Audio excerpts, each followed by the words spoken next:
Hello, and welcome to another episode of me, Robin McIver, playing Disco Elysium, Part 4, I believe. Yeah, Part 4. Episode 100 as well, I think. Let me just double check that.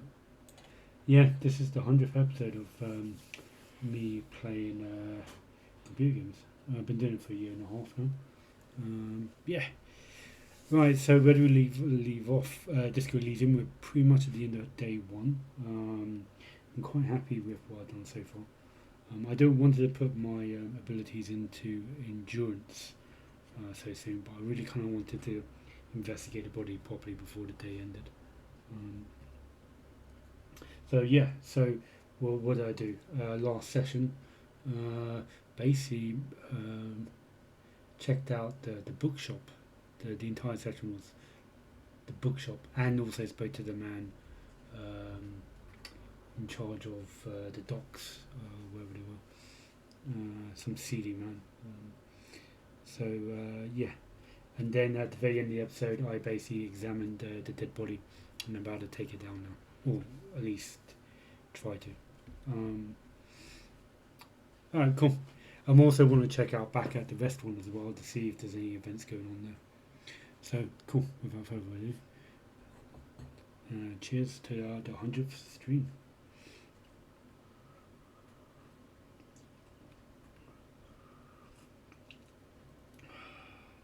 Alright, let's get into it.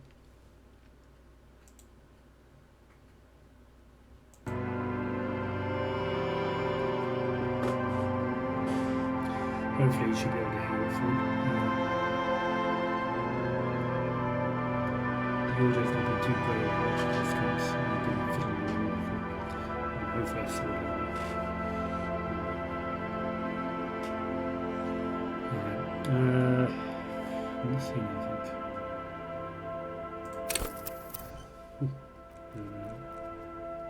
Right, maybe you'll see something now. Just give it a sec.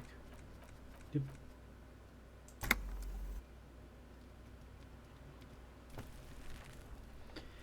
Alright, cool. 9 PM. I think we've done everything that needs to be done with the body. Let's just double check that. The man before you is naked, but for a pair of underpants and white boots. His skin is marbled with decaying veins and blotched by lividity. On his chest, a fading web of tattoos. The cargo belt used to hang him from the tree looks reinforced.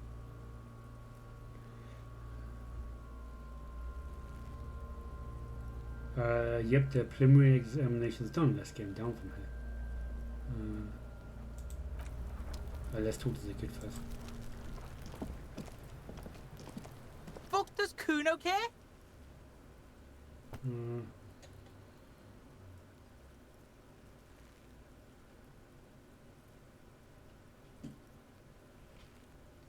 Kuno doesn't fucking... Alright. Yeah, let's take down the body. The man before you is naked, but for a pair of underpants and white boots. His skin is marbled with decaying veins and blotched by lividity. On his chest, a fading web of tattoos. The cargo belt used to hang him from the tree looks reinforced. Can lower the audio a bit.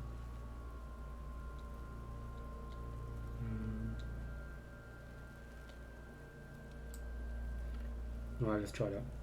Hopefully it's fine. Right, cool. Let's, yep, the preliminary examination is done. Let's get him down from there. The steel reinforced belt presents a unique challenge. I brought chain cutters, but I don't see a good angle of approach to the belt. He doesn't actually think the challenge is unique. He thinks it's frustrating, annoying, and harder than he thought. The cadaver is a good 1.2 meters up. Neither one of us can reach the belt without assistance. And even if we do, there's the question of cutting the airship strength material. An acrobatic maneuver would solve this situation. Nothing can go wrong with a good maneuver. I think I've got some in salvo flare, do I? Can someone else do it? We could bring your motor carriage over, cut the belt from the roof. Yeah, sounds good. We could saw the bench. Seems like a lot of hassle, let's not do it. Maybe we could shoot him down. Maybe we can ask for help from the harbour. I'm out of ideas, let's have another look at him. We could bring the motor carriage over. I have thought of that, yes. But the tire tracks would compromise the scene. Any prints would become illegible. That's if we get it through the hole in the fence. Also, my MC has a sloped roof. It's a sports model. The roof is slippery. An all-around bad platform to stand on. How about I take you piggyback? How about I take you, piggyback? After a moment of silence, he raises an eyebrow. The fuck are these pigs talking about? Oh, they're bank or something. Oh, it's fucking boring, Kuno. Wish they'd fuck already. Fucking shut up. Would you please shut up? Lieutenant, are you sure you could carry my weight though? Lieutenant, you mean it rhetorically, right? You're criticising my idea? Idea number 3. Lieutenant, are you sure you can carry my weight? I wasn't actually implying I would. I meant it's a bad idea. Fair enough. It's a fucking hilarious idea. You two puscapars get on top of each other and fuck. In silence, the lieutenant gives you a meaningful glance, as if to say, case in point. Alright, fine, fair enough. Alright, let's try check something.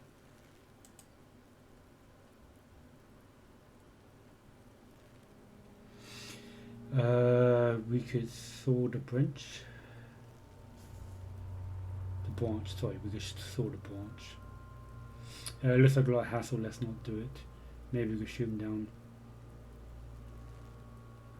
Maybe we can also help from the harbour. Saw the branch would damage the body though, but let's try it. Climb up there and saw the branch? It seems unclimbable, cause the ladder is treacherously rotten. But you could use your hands and feet to reach around the tree, then hang from the branch.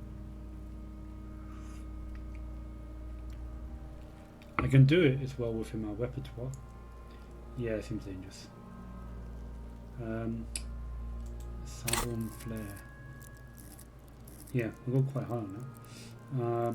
But I'm going to level up my volition. I really need to do that. My that's for my more health points basically, and been meaning to do that for a while.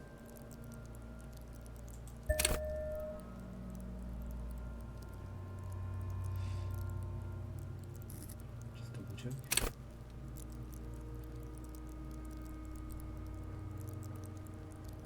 Cool. Step changes and close. I could do it as well within my repertoire.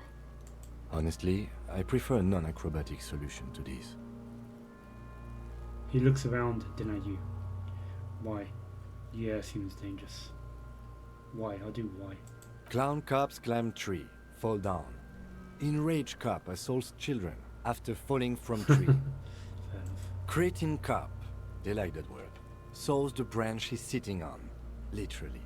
Local children report corpse mutilation. Fuck yeah, climb that shit, monkeys.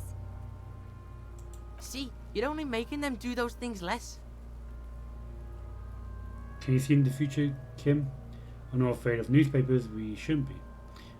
So we're going to just let those kids bully us.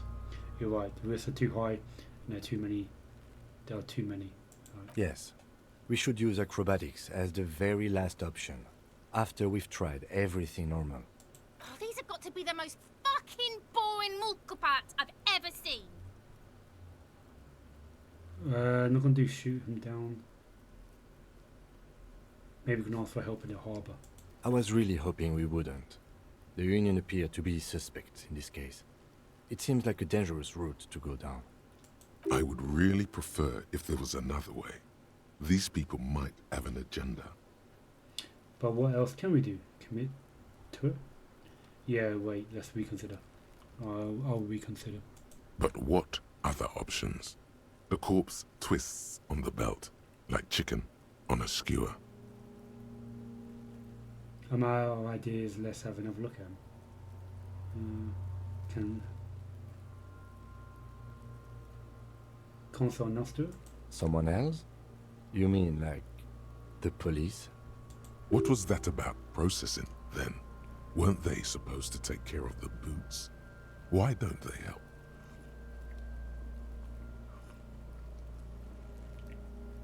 Can't the boys that process and take care of it? You have a point.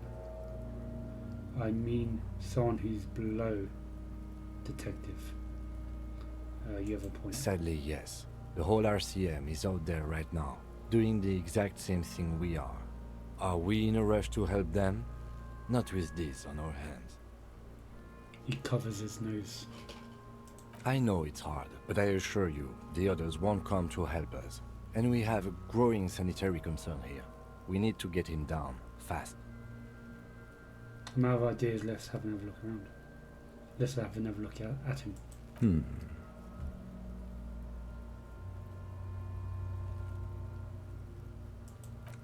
Yes, we do. Seems like a lot of hassle. Let's not do it. Maybe we could shoot him down. Yeah! Bang bang time, pig! Shoot his head off! I can't think of any other option. How? Shoot a branch. Where the buckle ties the rope to the branch. That's a good spot to aim. Point to it. There, the buckle holds the belt together. I don't know, just, shoot up. There, maybe. Point towards the branch. Just shoot the belt, the bullet will break it. There, the buckle holds the belt together. Where? Ah, yes, I see. If the shot hits that, there might be a chance to release the belt. Yeah, now we're talking. Entertain a Kuno with some shit.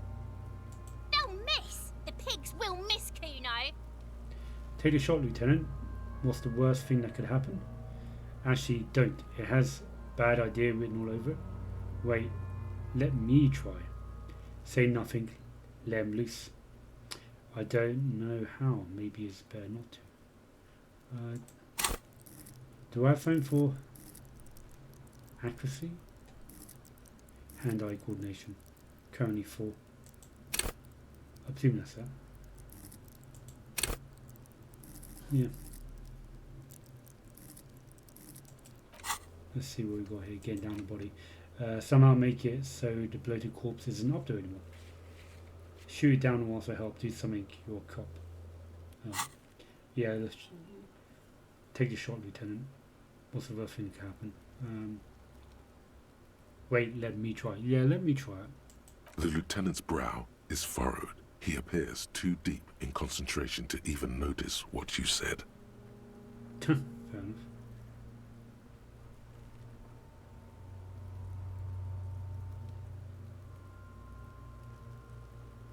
So I can say nothing, let him choose, or take the shot, Lieutenant. Yeah, I'll get him to do it. I'll blow his head off. Take it! Take the shot! Yeah, take the shot. Kuno wants some of that shit. Silence. With his elbow sharp, the lieutenant unzips his jacket and produces a lightweight firearm. He drops a paper cartridge in the barrel, separates the scouring stick, and gives the cartridge 5 tucks, That's cool. securing it in place. That's a Kiel A9090 Armistice, mass-produced muzzleloader, ascetic, frugal, one of the most common firearms in the world. He then steps back and assumes the fellow's Stess position, taking aim. The corner of his eye twitches. His finger is on the trigger. Easy does it, partner. Shoot the motherfucker down or say nothing. I'll say nothing. He's gonna fucking miss! The kid's voice is drowned in a shrill blast that echoes off the walls of the surrounding tenements. A cloud of smoke slowly parts in the air as the lieutenant steps back and says to himself, God damn it. a lot of things were wrong with that shot. The fellow Stess was the wrong choice. His shoulders are raised, but above all, he cannot trust his eyesight. Fucking idiot! Mookaba asshole! Kuno could have hit it easy, but then Kuno's not fucking handicapped, is he? It's okay, man. God damn it, get your shit together. Try again, maybe. I say it's okay. Kuno's sorry too. Kuno feels sorry for the Beano Cloud. The lieutenant doesn't say a word, just looks at the gun in his hand. Try again, maybe? No, we are lucky as it is. We didn't break anything, and the victim remains uncompromised. He looks around at the windows overlooking the yard. Any more mistakes could put us in an unfortunate position with the locals. We have eyes on us. I didn't do us any favors with that. What now? I have to say, it's beginning to look unlikely we can get him down without assistance. You know, you don't feel like too bad of a shot yourself. Yeah, I think I could do it. Hand-eye coordination is 4, right? Yeah. Bring it. Fucking bring it. Can I have a gun? I should try. That's it. We have to ourselves from harbour. Yeah. No. Can I have the gun? I should try. It's bad as it is. Us shooting firearms like punks. He pauses, shrugs, and proceeds to load the pistolet. Go ahead. I'm not stopping you. Just don't lose it. The piece shines in his outstretched hand. They only have one gun. This is the sorriest pair of pigs Kuno's ever seen. Take the gun. Yeah, take it, you fucking banana boyka. Take it and shoot yourself in the mouth. Feel the weight first. Yeah, feel the weight. The cold piece of bakelite and gunmetal is surprisingly light. Your fingers fit right through the guard, instinctively resting on the trigger. You've held this, an A9 Armistice, before. At some point, it probably used to be your choice of firearm. It still feels comfortable, like you never laid it down. The fuck are you waiting for, Kuno? Tell him to shoot himself in the mouth. Point the gun on the belt. The buckle comes into focus in your sights. You stand with your feet planted firmly in the ground and your left hand supporting your gun arm. Why don't you just shoot yourself in your mouth? At least you won't miss. Oof. I was hoping my hand-eye coordination would be a bit better. There's a red check. It can't be retried. Stay sharp. Close your left eye first. Point the gun at Kunis. No. Give the gun back. Right, close the left eye first. Maybe my chances will go up. Your field of view narrows. The branch slowly moves, becoming entirely two-dimensional. The metal buckle glimmers, catching the evening light as the corpse slowly rotates. The slow movement of the branch in the wind and your shoulders directing the gun sync up, dancing hypnotically. Look, he's crying. You gonna cry now, fucking faggoty? 58. Branch movement analysed. I've failed on higher percentages. Let's do it. Yes! Fuck yes! The buckle explodes into tiny pieces, coming loose with a whir. With your hand numb from the recoil, you look at the body slump down. For a moment, the man appears to kneel in front of you, looking straight at you, helpless, trapped within itself. Who killed you? Will turn away.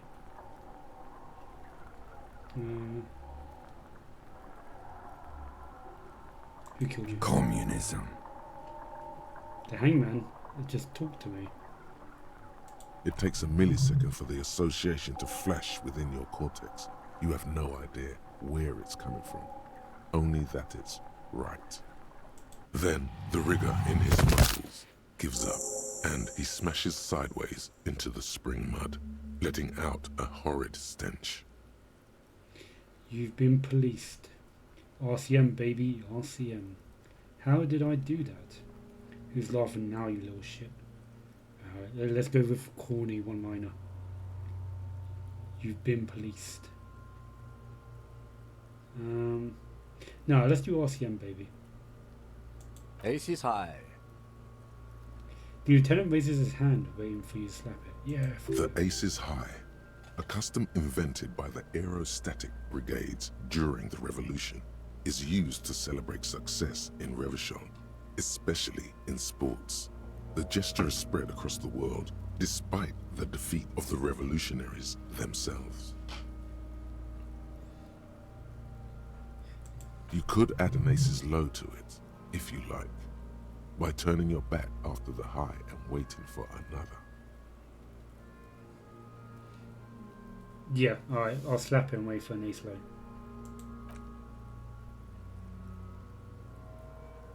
The high arrives with a sharp slap. As you turn around, there is a moment of doubt. Feels like that low ain't gonna connect. Chill, it's gonna connect.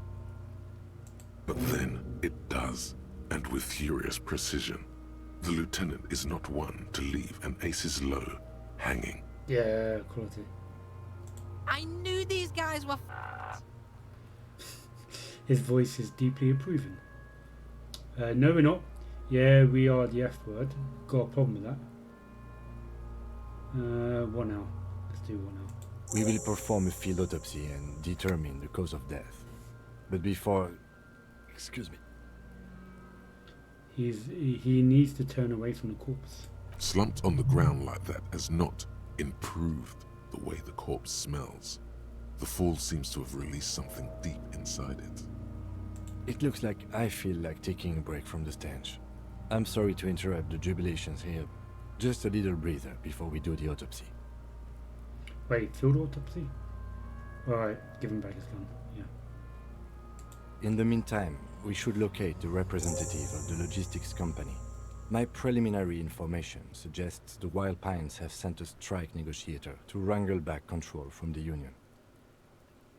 I bet she has a fresh perspective to offer us. Since we've already talked to Evrart in the harbor, that interview is done, for better or for worse.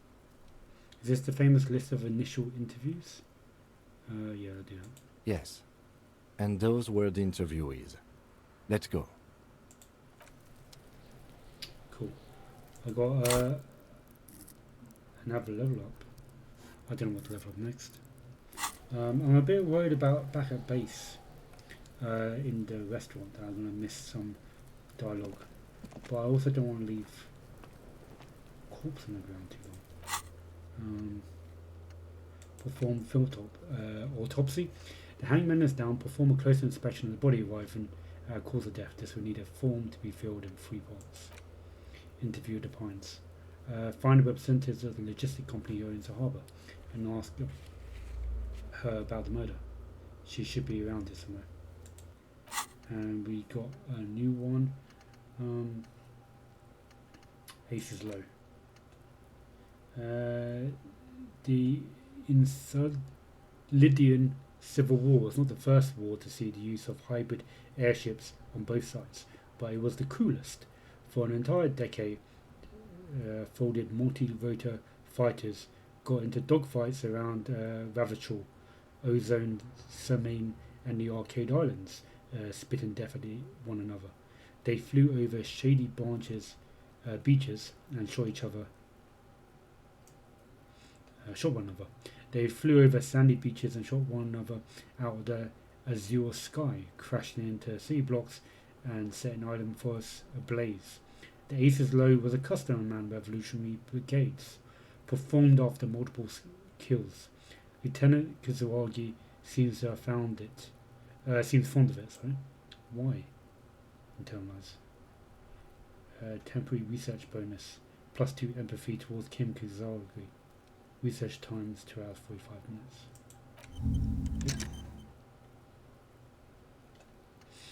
Cool.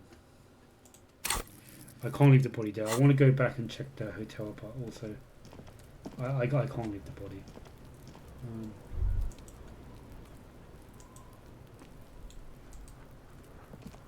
The rotting man lies on his side with his eyes looking straight through you. The lieutenant adjusts his glasses and takes a deep breath. actually. Let me save. The rotting man. The lieutenant adjusts his glasses and takes a deep breath. First, what exactly is a field autopsy? Come on, officer. You know what a field autopsy is. You've done 100 of them. What you do know is, at 18.9 kilometers, the dormant shield volcano, Corpus Muindi, is the world's highest summit, and the failure of the 38 single, Et puis descend, to crack the top 20 was the death knell of disco. But what a field autopsy is, you have no idea. Why don't you know? What use are you?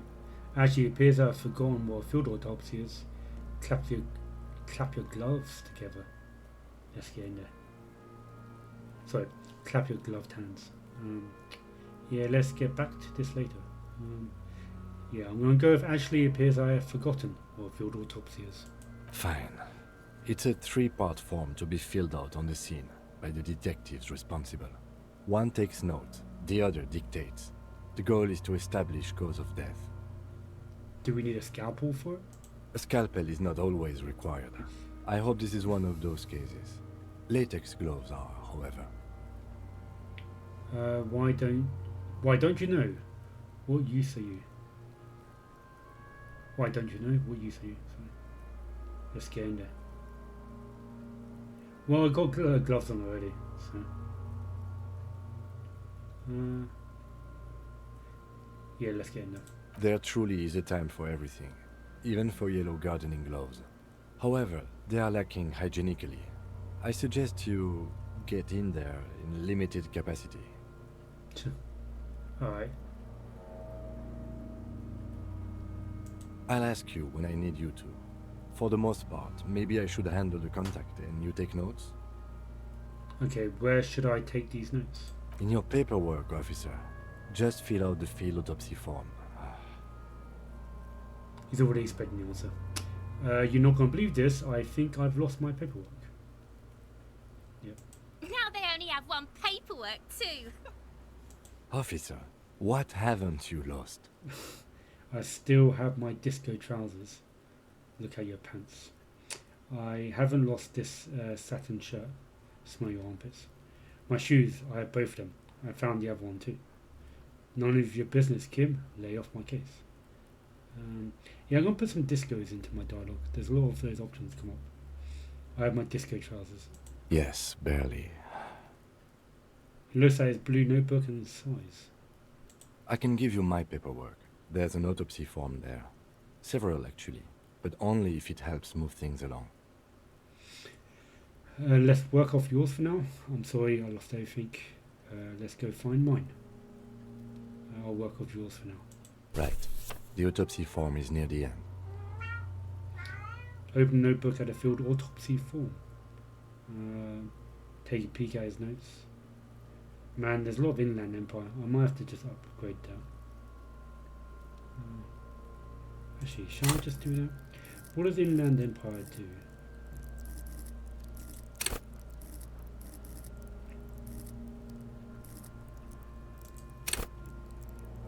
Call for dreamers, paranatural investigators, mental creators. Inland Empire is the unfiltered wellspring of imagination, emotion, and foreboding. It enables you to grope your way through invisible dimensions of reality, gaining insights into that which sight can't see. What really is going on? What do these enigmatic riddles mean for the world of fate? At high levels, Inland Empire animates the inner animated. You have conversations with your clothing, conversations that change the course of investigation. Yeah, let's do that.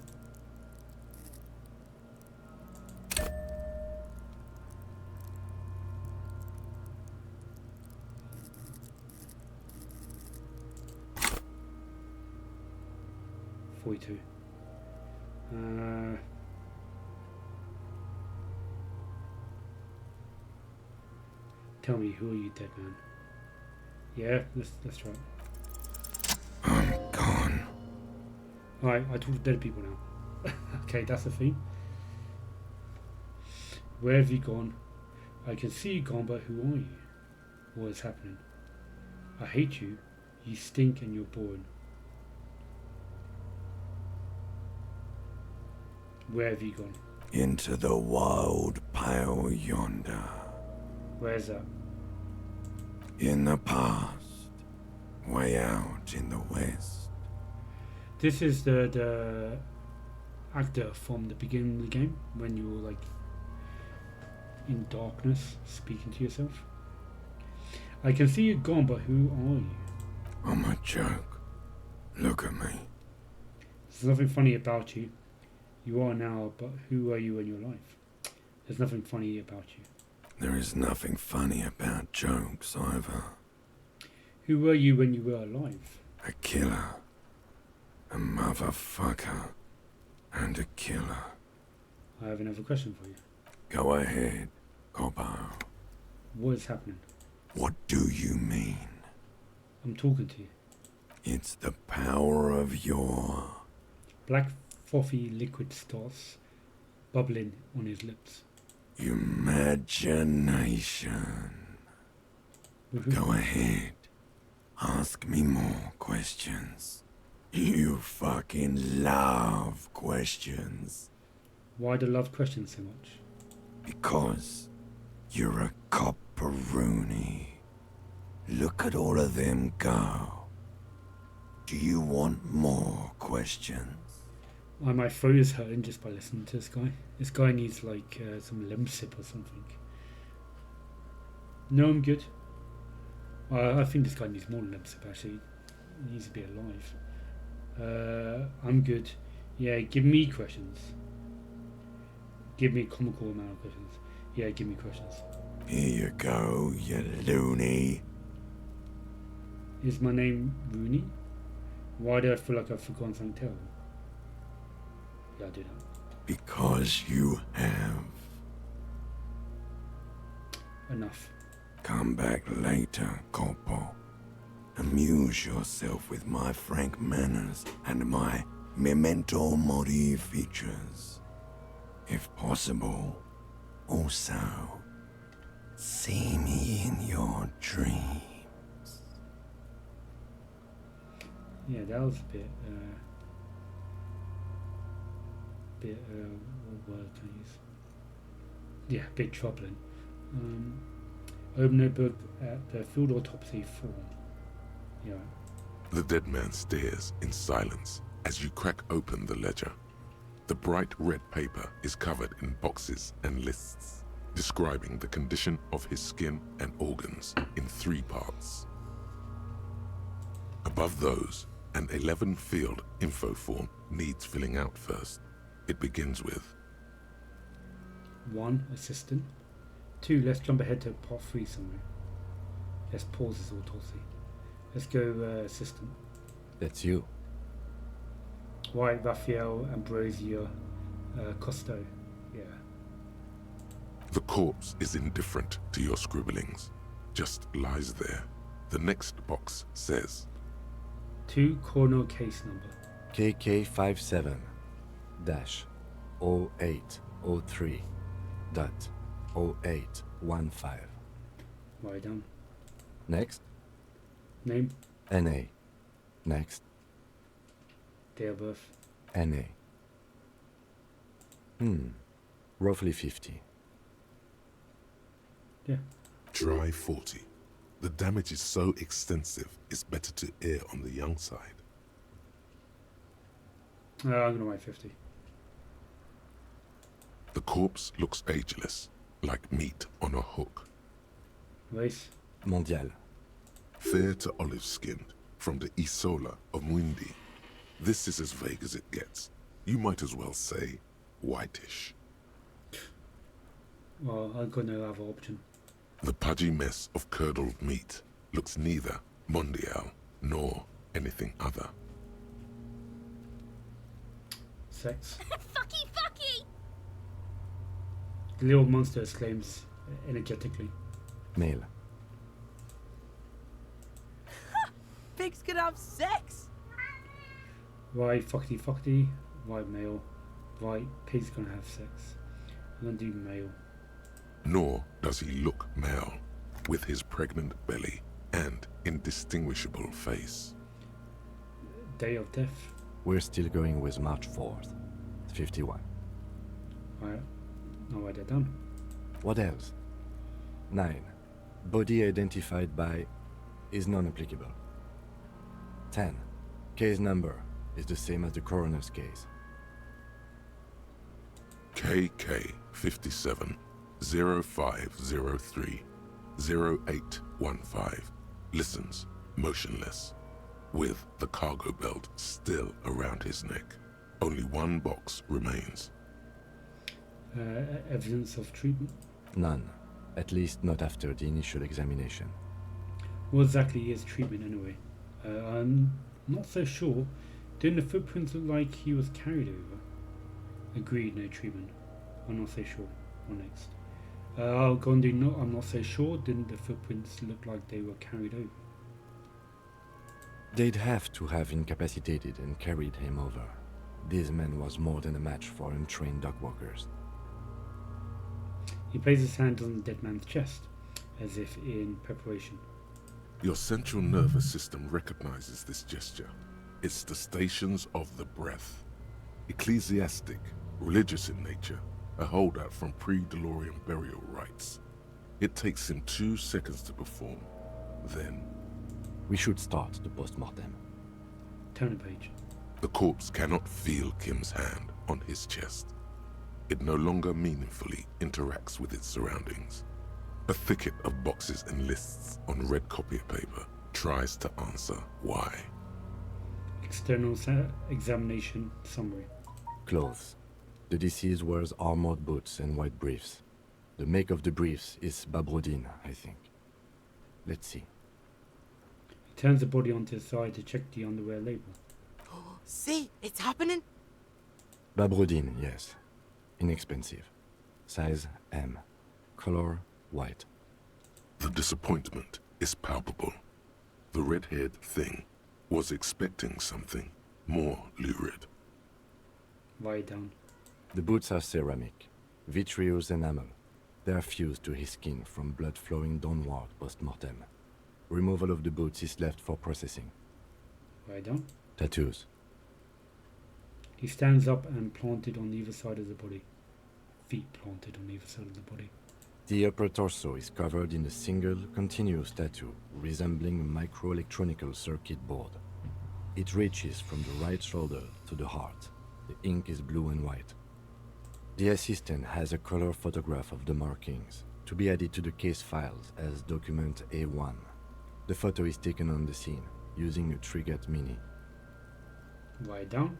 The deceased has a belt for airlifting cargo around his neck, tied with a hangman's knot. Color yellow. Length 3 meters.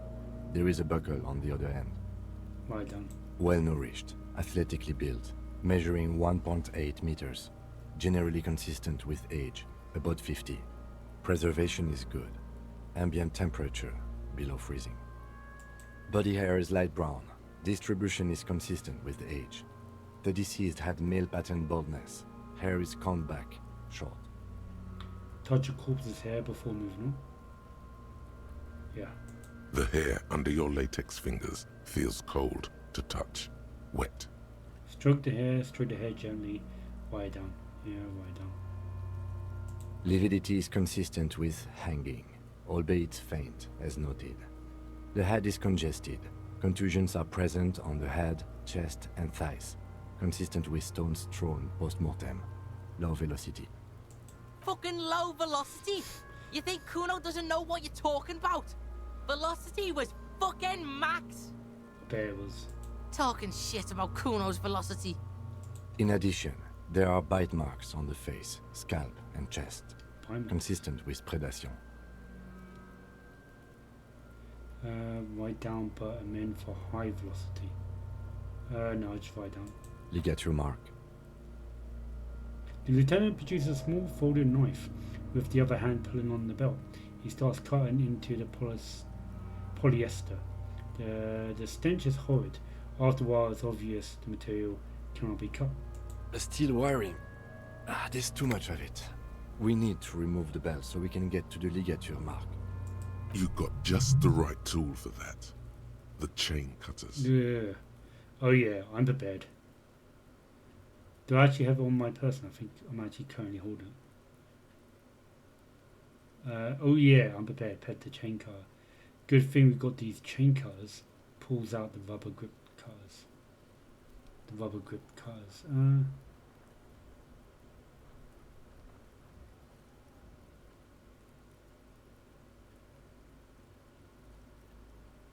Yeah. I'll do number 2. Always good to think ahead. Now, He points to the rope squeezing the dead man's neck. we need to cut the belt to see the ligature mark below.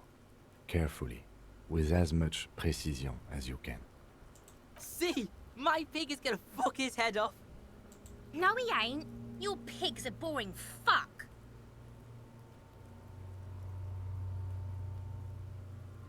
Yes, I'm a Kuno's pig, I agree.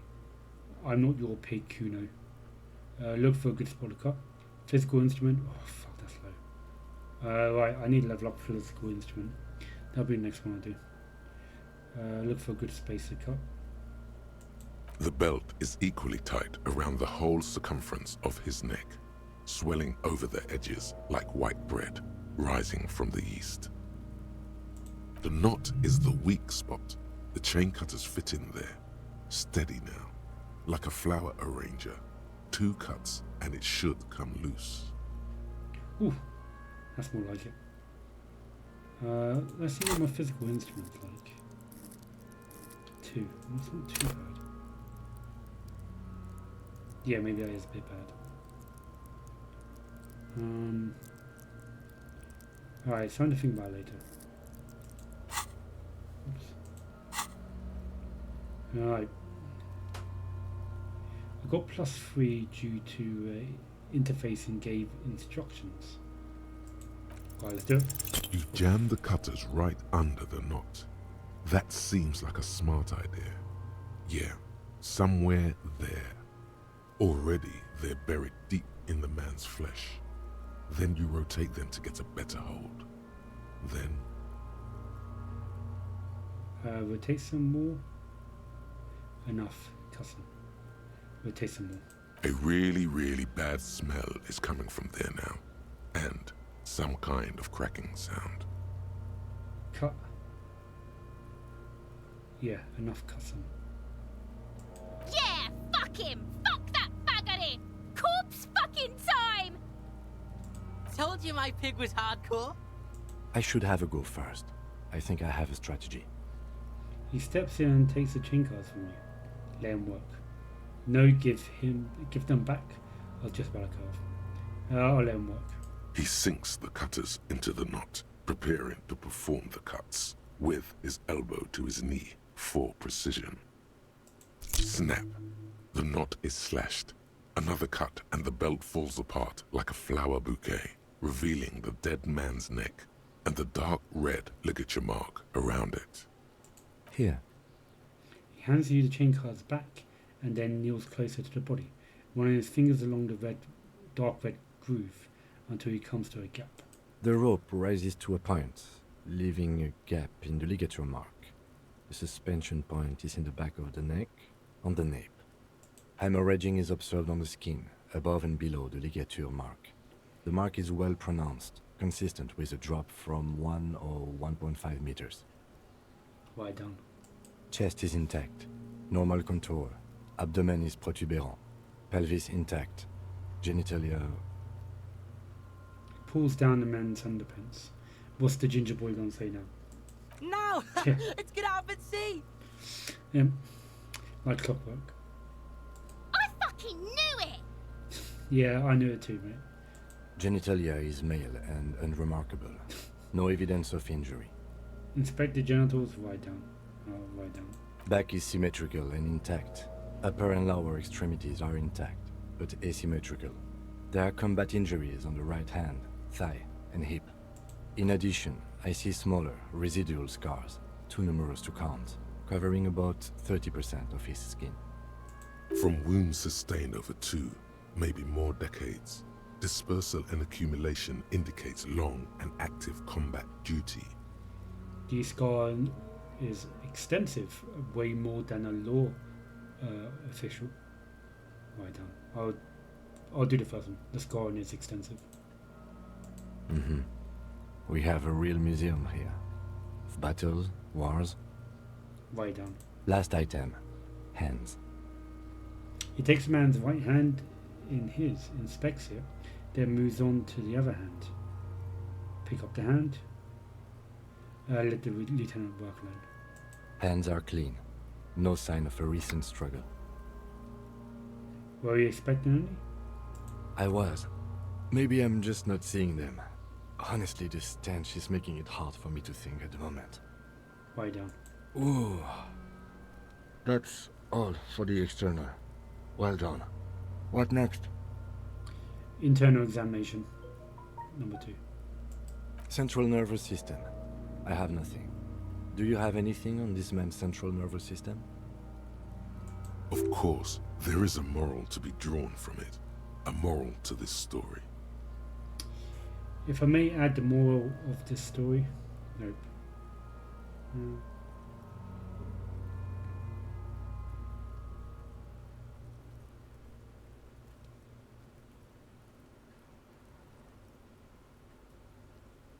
No, nope, just write down. Yeah. Musculoskeletal. Purge fluid is coming from the mouth. Not injury related. Eyes and tongue protuberant. Hyoid bone. Let's see. With his eyes almost closed, the lieutenant puts his hand on the dead man's throat and begins to massage it, gently. A rotting smell erupts from the mouth. Purge fluid runs down his lips, black and viscous.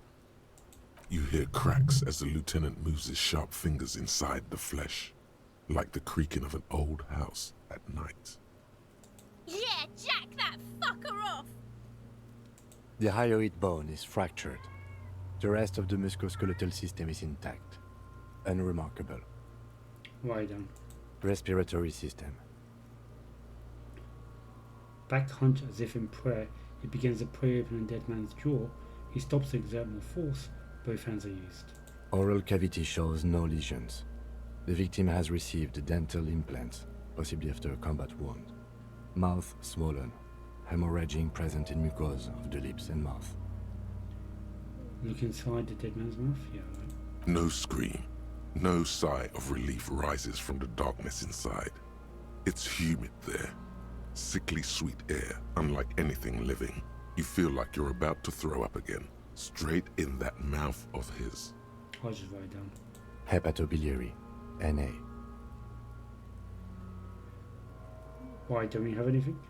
Are you a hepatobiliary expert?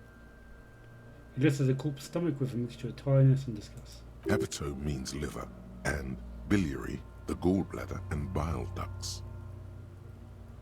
Am I an expert in those things? I don't think so. I'll just write NA. Same for toxicology and serology. NA. Cool. Cardiovascular. The body exhibits heavy lividity. Blood has gathered in the hands, feet, and neck. Hypostasis is visually consistent with the hanging. Write down. Gastrointestinal. He breathes a sigh of approach and relief. This is the last field on the list. He looks around to the ground, the pool of feces there. This will do. Digested semi-solid food in stomach. Voila. Touches the corpse bloated lower abdomen briefly. Write down. Omit the voila. Yeah. What's next on the list? 3. Description of injury summary. Let's see. We have bite marks, contusions on the head and chest, and a ligature mark encircling the neck. You'll need 3 fields. Leave a 4th one too. Be thorough if you want maximum results. What about the injuries we have inflicted? Oh, so we inflicted them? This is a team effort. Okay, I have inflicted. Yeah, okay. I'll do I. Okay, so there's an incision on the thorax from a chain cutter. I wouldn't mention it. Better not to muddy the waters. I agree the walls are muddy enough, but isn't that sloppy? Keep it minimal. So back to injuries. Yeah. I agree the waters are muddy enough. See? These pigs are fucking corrupt. The boy nods approvingly. Why don't you fuck 'em if you love 'em so much? Now, injuries. Bite marks? Head, chest and scalp bite mark injuries. Predation by birds has caused damage to the body. Odontologist does not need to be consulted. I don't. And your opinion, officer? Opinion? Fatal injury? Non-fatal post-mortem. Yeah. Non-fatal post-mortem. Agreed. Next injury? Contusions. So, the scalp bleeds from a post-mortem head injury, a stone. The injury does not have the rim of an early inflammatory response. The perpetrator on the scene has confessed to causing it post-mortem. Yeah, it's a kid. What are you gonna say now, kid? At maximum velocity, fucko! Yeah, fair enough. Has confessed to causing it at maximum velocity. Yeah, fire down. Coagulated blood sticks to his scalp and chest, where the countless stones have hit the dead man. Beneath, the description of injury. 2 boxes. Opinion? Fatal injury. Non-fatal post-mortem. Yep. Right. Next. Ligature mark. Finish the autopsy. What's the 4th injury filled for? Yeah, let's do that. Nothing. Just in case. Yeah, let's do the 3rd. A dark red abraded ligature mark encircling the neck, with a gap on the nape measuring, let's say, 7 centimeters. The hyoid bone is fractured. The cervical column intact. Is that due to hanging? I see hemorrhaging on the skin, above and below the ligature mark. Depth of the mark, 1 centimeter. No signs of clawing on the neck. Right down. Below the note, 2 customary boxes wait to be ticked. The man's head jerks to the side. The ring around his neck is visible. Think for a moment. There's time. Don't rush.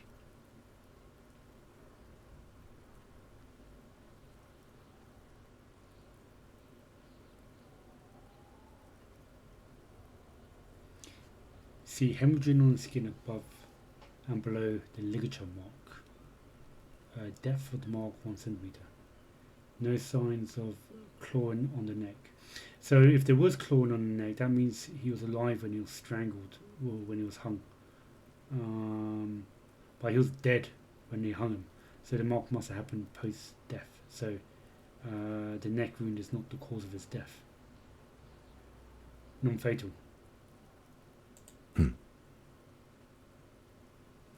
The lieutenant falls silent. Did I get that wrong? Did I fuck up? Falls silent abruptly. Why do you say that? He tilts his head. Just took a whack in the dark. I'm serious. I don't think this was the injury that killed him. Yeah, let's roll with it. Okay. Why don't you think it was fatal? I arrived at the conclusion through psychic arts. I don't like the coloration. The lividity did not convince me.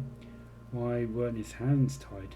A big man like that, I would tie his hands and march him to the gallows. Yeah. Well, yeah, if he was tied, he wouldn't be able to go for the neck. I suppose I could do that. That's closest to what I was thinking. Honestly, I'm not sure there weren't marks on his wrist. That part got blurry for me.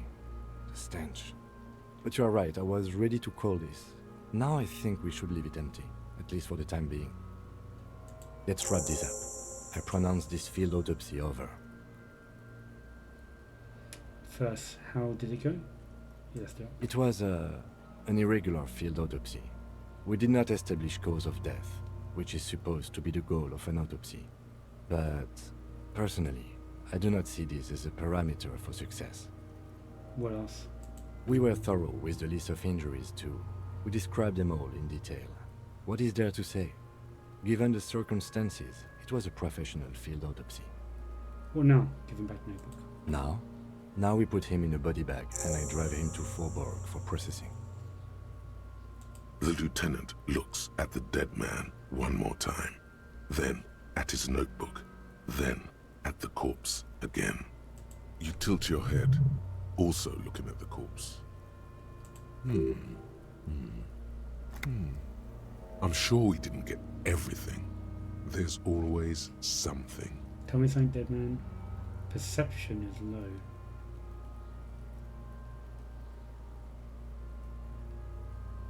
Didn't establish probable cause. Let's bag him, take him away. Let the lieutenant take the body away without further examination. Tell me something, dead man. Shoot, Looney Rooney. Is my name Rooney? Fuck no. You're no Rooney. I do strike myself as a Rooney. Rooney is obviously not who I am. Of course not. The name is Raphael Ambrosio Costa. Listen to yourself. You're not a Raphael anything. You're probably just Harry or something. Dirty Harry. That's right. Harry. I feel like I've been getting a lot of Harry lately. No, it can't be Harry. I refuse. Could it really be Harry?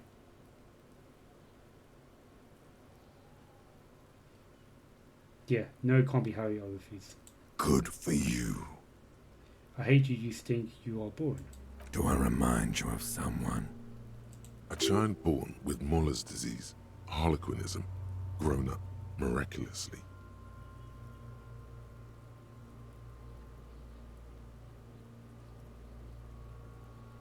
Myself in the bathroom mirror.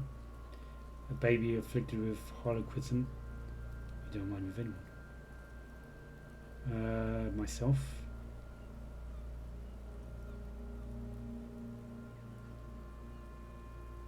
Yeah. A baby afflicted with... You sure I got out of that one? Coppellini. Come back later, Coppo. Amuse yourself with my frank manners and my memento mori features. If possible, also, see me in your dreams. Let's bag him, take him away. Okay. I need a little help for carrying him to the holding pen of my kinema. I can take care of the rest. Then what? It's too late to take him into processing today. I'll take him first thing tomorrow. He pulls the black plastic over the dead man's face. Bag the corpse and drag it into the motor carriage. Cool. I think that went nicely.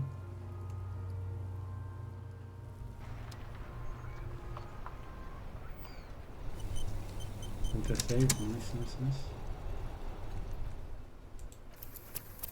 Save. Level up. I wanna...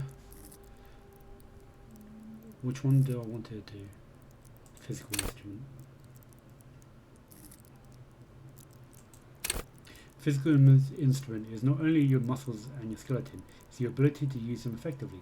Enables you to do more push-ups, sit-ups, knockout punches, and 360-degree spin kicks. Yeah, let's get that.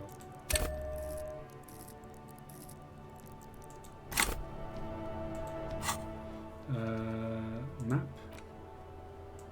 Kuno. Down's I'm able to down again. Empathy.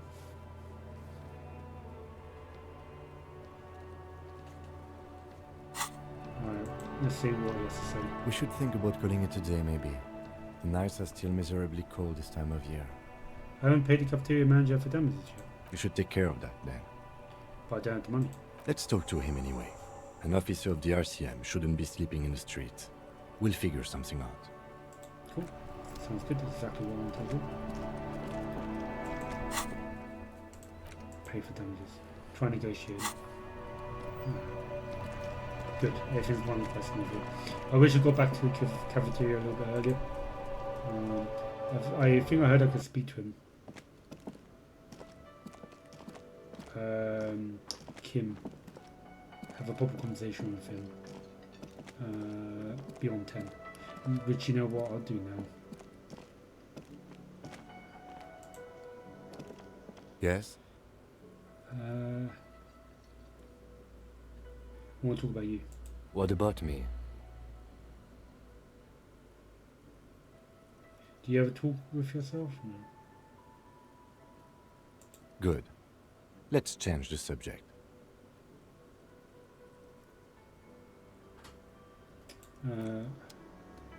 This is the option there. Can I talk to these people? Can I go in here? Is it too late?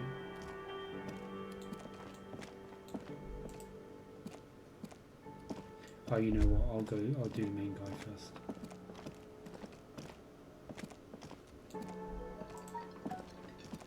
Can I help you?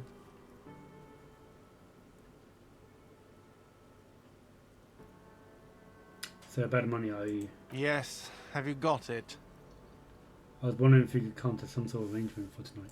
Does that arrangement include you paying me what we already agreed you owe me? I'll pay you back tomorrow. I'm an honest cop. It's called out. I'll freeze to death because I'm losing a stupid money game. Come on, man. After everything I've been through. Kim was about to say something. Let him. Yeah, sounds good. Let him do it. I understand your predicament as the manager. However, He adjusts his glasses.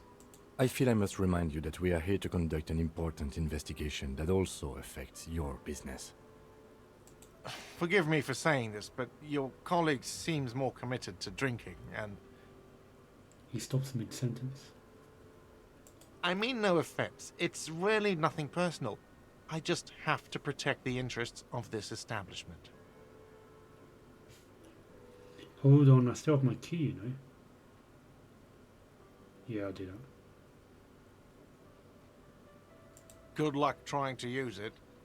He taps his foot against a metal box installed in the back of the container. Back of the counter, sorry. Draconian measures. All the locks have an electronic component. They have to be unlocked down here with a master key before your guest key will open the lock. This conversation isn't going anywhere, is it? Find a way in.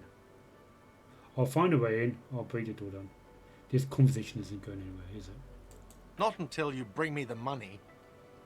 Okay. I might have something in my motor carriage we can use when you're done here. Oh, Lieutenant, we're done here. I'm not doing drink.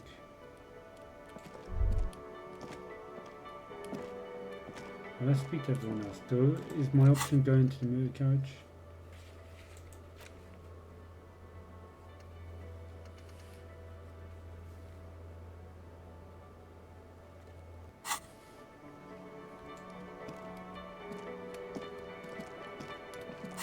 Oops.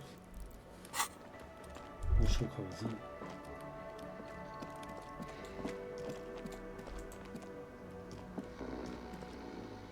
It's all about money, you know.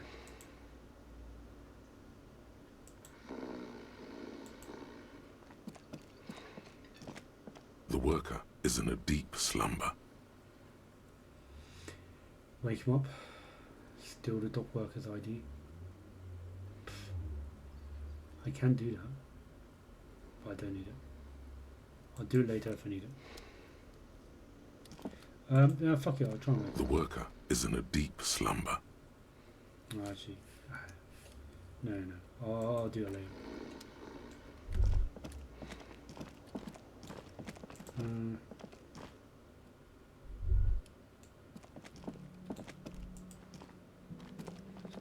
The door is closed.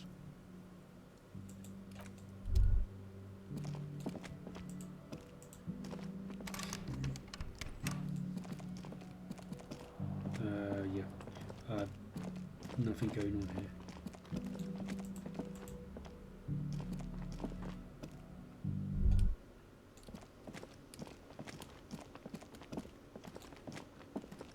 There you go. Let's see if there's any dialogue. Yes? What about me?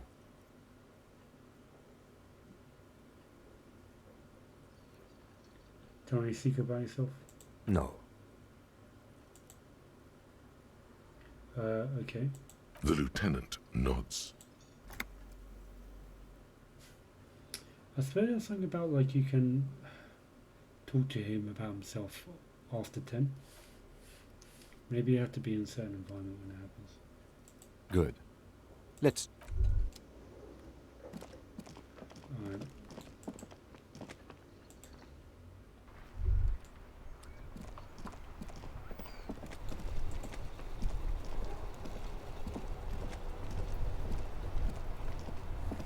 Inside, you see a set of steering levers, a radio microphone, a pull-out toolbox, and the soft glow of the fuel preheater gauge. I have something here we could sell. Look in the back, in the suspect transport enclosure. Transport enclosure? Regular people just call it the cage. Alright. The cage at the back of the motor carriage looks rather uncomfortable. 4 shiny hubcaps are stacked against the seat. Their silver edges sparkle in the dark. I confiscated this for a little while back. We can take them to the pawn shop down by the Martinez Canal. What are those things? Yeah. There are spinner hubcaps, frivolous things you put on your wheels. When the wheels come to a stop, the caps keep on spinning. There's no real use for them, it's just for vanity. Honestly, that sounds like an amazing physics demonstration. What do you mean confiscated? A couple of weeks ago, I stopped a young man for going slower than the speed of traffic. Turns out he was some coalition official's son and high. So you took the spinners. I get it. I would have confiscated them too. They're mesmerizing. Yeah. That they are. I was going to take them into evidence, but they weren't necessary for conviction. He never asked for them back. Do you want to put these spinners on your machine? He said something about a pawn shop. Thanks, I appreciate your help. Take the spinners. Yeah, he said something about pawn shop. Yes, there's one 100 meters south of here. I think it's called Roy's Nest or something. If I'm not mistaken, it should be open late. Items that can be pawned at Bird's Nest Roy's appear in your inventory under the Items tab. You can pawn these items when talking to Roy. Did you want to put these? No. Thanks, I appreciate it. The lieutenant nods as you take the spinners. Cool. Cool. Let's save. It's getting late, you go to bed. Do we have a marker on the map?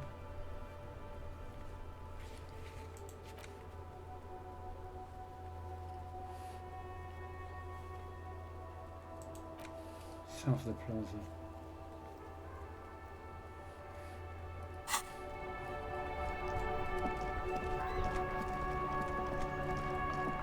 Was it this guy?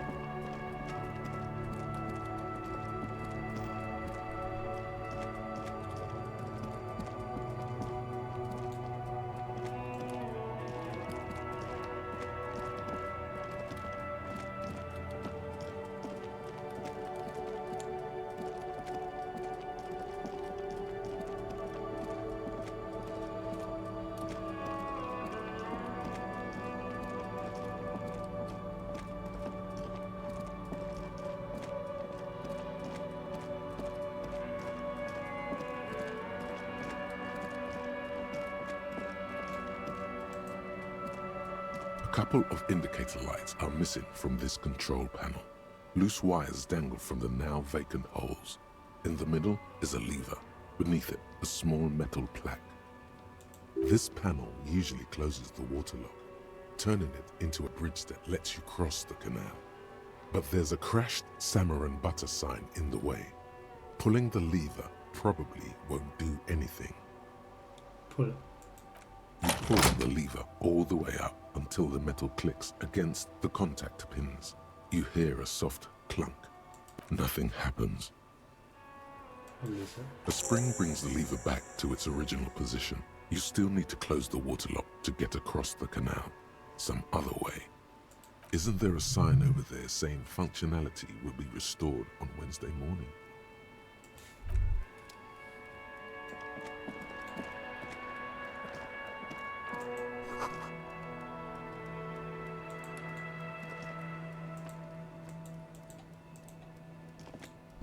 A crumpled billboard reading, Samaran butter soaks in the canal.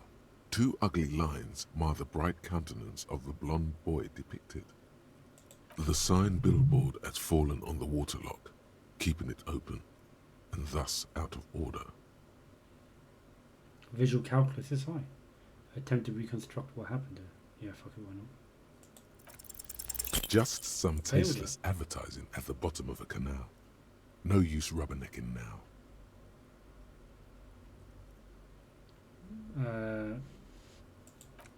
I'll leave that for later.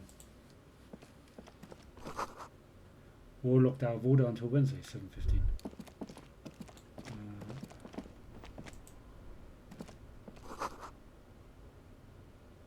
Always pawn shop.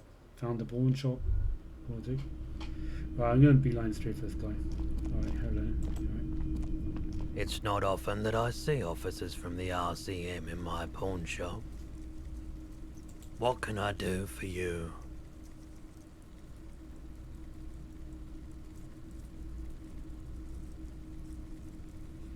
I want a pawn ship, man. Sorry, I feel like I interrupted you. Shake your head. It's shameful how insufficient the police presence is in these parts. Now that the RCM is here, tell me, have you had any trouble lately? I haven't had any problems myself, though some of my customers have complained about inconsistent law enforcement. I wonder which people are those. Who are your customers usually? All kinds of people come through here.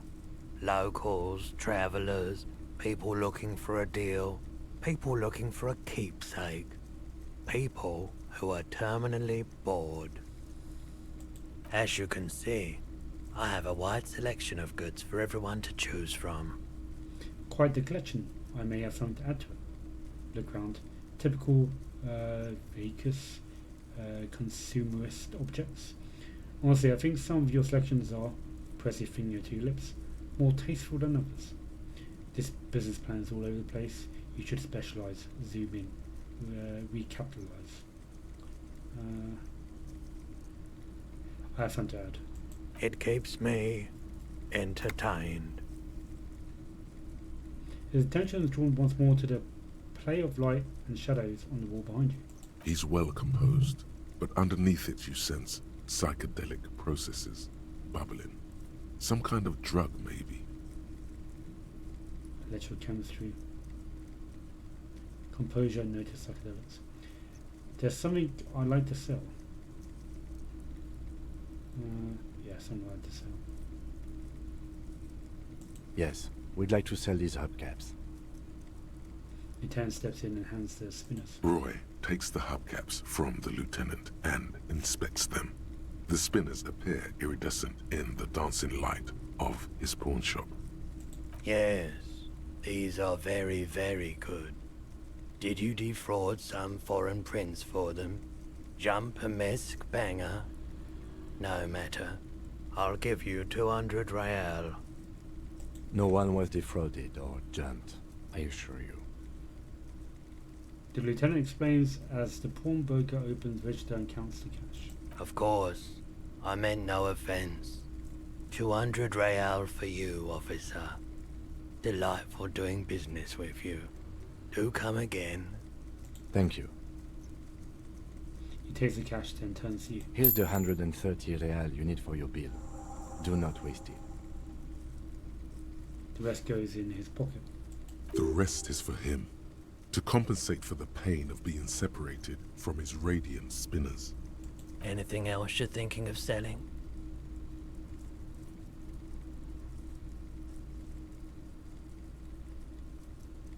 I can send the photo of the corpse.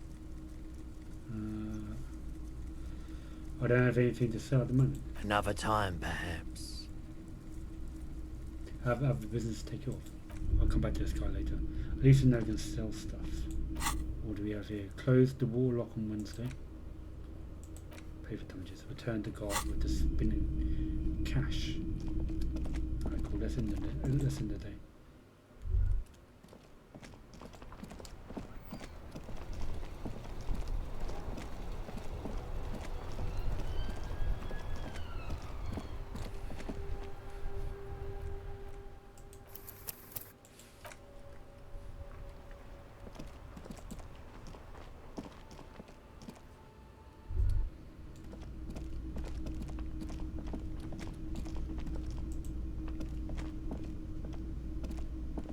can I help you? So about the money I owe you, Yes, have you got it? I have your money. Well, Here's 130 real.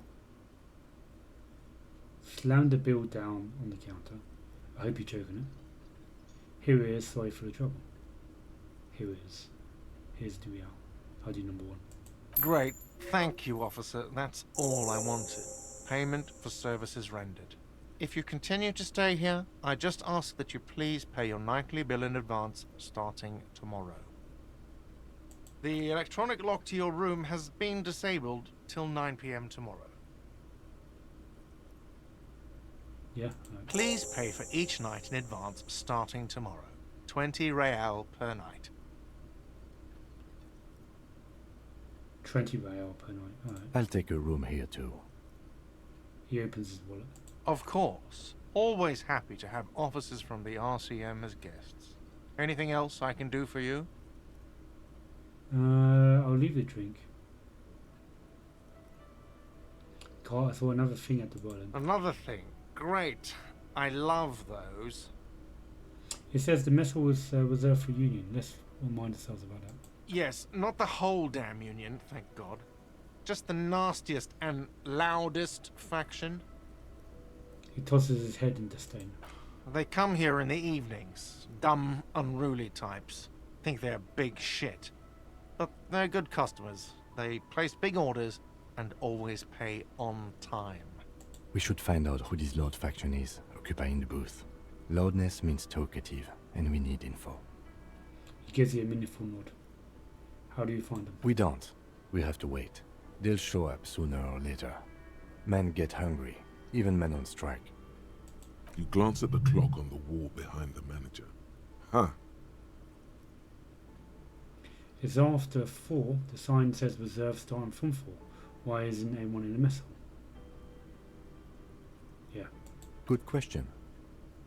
He turns to the cafeteria manager. They're probably getting drunk or protesting something somewhere.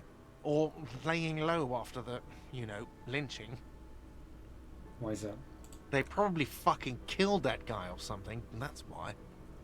I have a feeling we'll make their acquaintance sooner or later.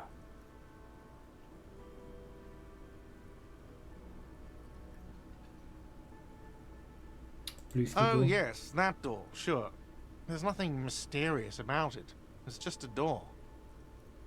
Okay, do you know what's behind it? No, I don't have a key. Or some boring storage space. Yeah, He's attempting to maintain an air of indifference. It's absolutely not convincing. Let him get to pretend his indifference. He looks at the dust on his finger and wipes it off. Something else? Yes? Goodbye.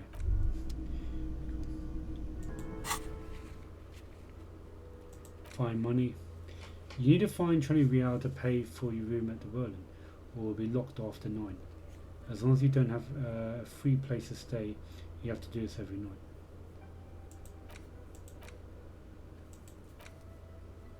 Done. Pay for damages.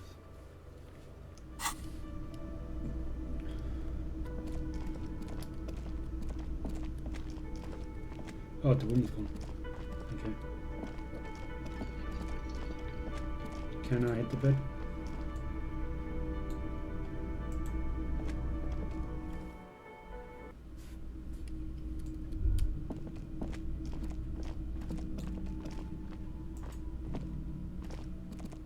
This is the door to the room you redecorated. Yeah, it's going right. Good night, Lieutenant. Just a moment. You had some questions earlier, I believe. And besides, we should discuss our progress on the investigation. Let's go out to the balcony. Yeah, let's do it. There you go, that's where we get it. The air outside is brisk. The lieutenant is silent for a moment. He listens to the traffic hum. Then, Where shall we begin? We should talk about the investigation, first and foremost. But I also remember you wanting to discuss the RCM? Oh, this is cool. I like this. It's really like, yeah, nice and relaxed. It's cool you get to like have like downtime with your partner. It's yeah, really good storytelling. I don't know, you smoked, Kim? How do you think today went? So what are powers exactly, the RCM? Say nothing, just looking to me. I don't know, you smoked, Kim? I have a cigarette every night when I go over my notes. It's something of a ritual. Oh man, he looks so devastatingly cool with that cigarette. I think I might want to pick up smoking. Do you have any more cigarettes? How did you get so cool, Kim? Yeah, let's smoke with him. I apologize, but I only brought one with me. I have exactly one cigarette every night while going over my notes. Alright, fair enough. How did you get so cool, Kim? You mean this? This isn't cool. It's an unnecessary trial of will and unhealthy. Fix the ash.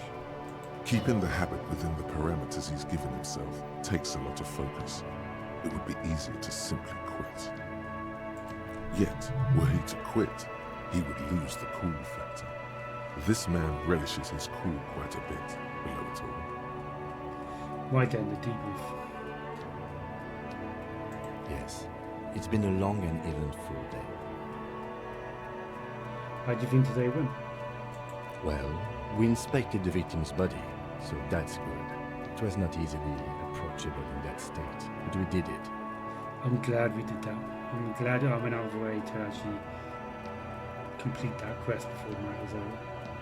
Our inspection could have been more thorough, as it always can, but we have some leads we can follow up on. Be more firm? Fair enough. Then you shot the body down, which was quite the shot. Down straight in the sharpshooter cop. There's nothing really, just doing my job. I was inspired by your confidence in me, Kim. I just can't wait to shoot more shit. I think I was born with a gun in my hand. There's nothing really, I was just doing my job. I know that. It enabled us to perform a field autopsy on the victim. We found some things we can really work with. I still feel like we missed something, but maybe the boys in processing will surprise us. We still have work to do at the crime scene. Now, as for interviews, my list of people to talk to here in Martinez, I mean. He takes a deep drag and looks at the sea. That's my forte. Unlike most cops, I understand how important communication is in our line of work. The initial interview, yes, we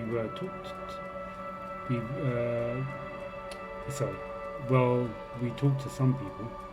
I wish you didn't have to do any of the interviews. People are treacherous.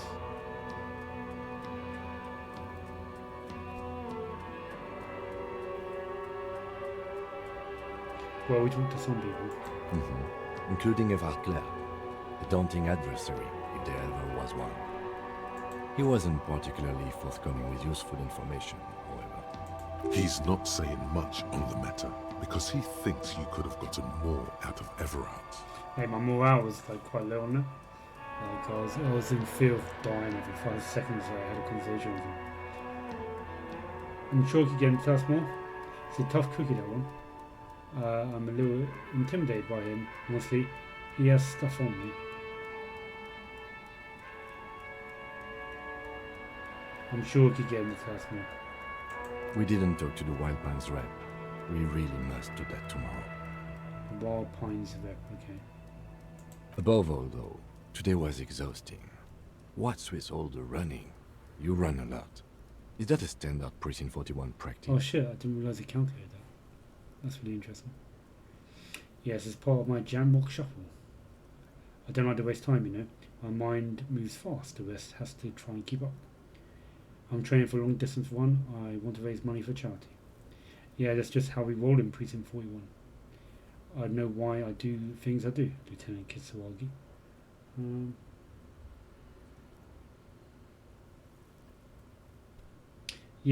going to do number 1. Yes, it's part of my jam rock shuffle. It's impressive, especially for a man your age. And in those hills. He nods thoughtfully, tapping his finger on his cigarette. Nice shoes, by the way. I like the green. Goes with the orange. So what are your powers exactly, the RCM? They're quite limited, actually. The power officers of the Revachol Citizens Militia exercise most frequently is imposing fines of up to 1,000 real for offenses, in accordance with an interdepartmental schedule. 1,000, why not more? Wouldn't that be an easy power to abuse? Yeah, I'll do that. Yes, although indirectly, as citizens can always request records from their local station. Officers of the RCM have been known to take bribes of less than the prescribed fine amount. It undermines trust in the RCM. 1,000, why not more? The RCM's primary role is to ensure safety. We are not really supposed to play any part in the economic structure of Revachol. Okay, what else? We can arrest people, of course, but rather than bringing someone in directly, it's preferable to serve a station cold sleep. It prevents confusion and overcrowding. Wait, how can you be sure the arrestee will show up? You can't. Those who don't show up become fugitives, though, and have fewer legal rights when they are eventually caught. It's about power projection. Thus far, they seem to mostly show up. I see, and if someone resists? We are permitted to use whatever force we deem necessary, even lethal. Wait, so if I kill someone whilst on duty? Yeah, let's do that. You have to supply compelling evidence for why it was necessary to use lethal force. In these cases, your partner is usually your witness. Not a good position to be in, by the way. Internal Affairs handles these cases thoroughly, by cross-examining you for inconsistencies. It is hard to cover for anyone, which is for the best. Have you ever killed anyone, Kim? Yes. The last time was 4 years ago. He has internalized it well. It's just that. A fact. A self-contained past event. Very classic cop, down-out cop detective story. Like in Die Hard, your partner is killed a kid back in the day, so it's kind of like mimicking that. And I'm pretty sure there's very many cop detective films and shows that do that as well. Have I killed anyone? That's an improbability. Perhaps even impossibility. I probably have. I don't know if I really want to know. No, I don't think I have. Perhaps. But Precinct 41 is known for a higher than average rate of kills. He raises his eyebrow. We're under the people we convict. We don't convict. We arrest and send them to coalition government courts in Couron and La Delta. The prosecution works off our testimonies and records, which is why it's paramount to keep them. What happens to the people we convict? No, I don't know really. And who makes these rules? Continue. The coalition government and the moral intern more broadly. The RCM was formed by the coalition government to restore order in the international zone after the revolution. So we did. Now we attempt to maintain that order. No more, no less. His gaze is absolutely fixed on the window below that just went dark. Or perhaps it is better to say we were allowed to form. It's a point of contention whether the citizens of Revachol or the coalition government founded the RCM. Let's say it was the citizens of Revachol.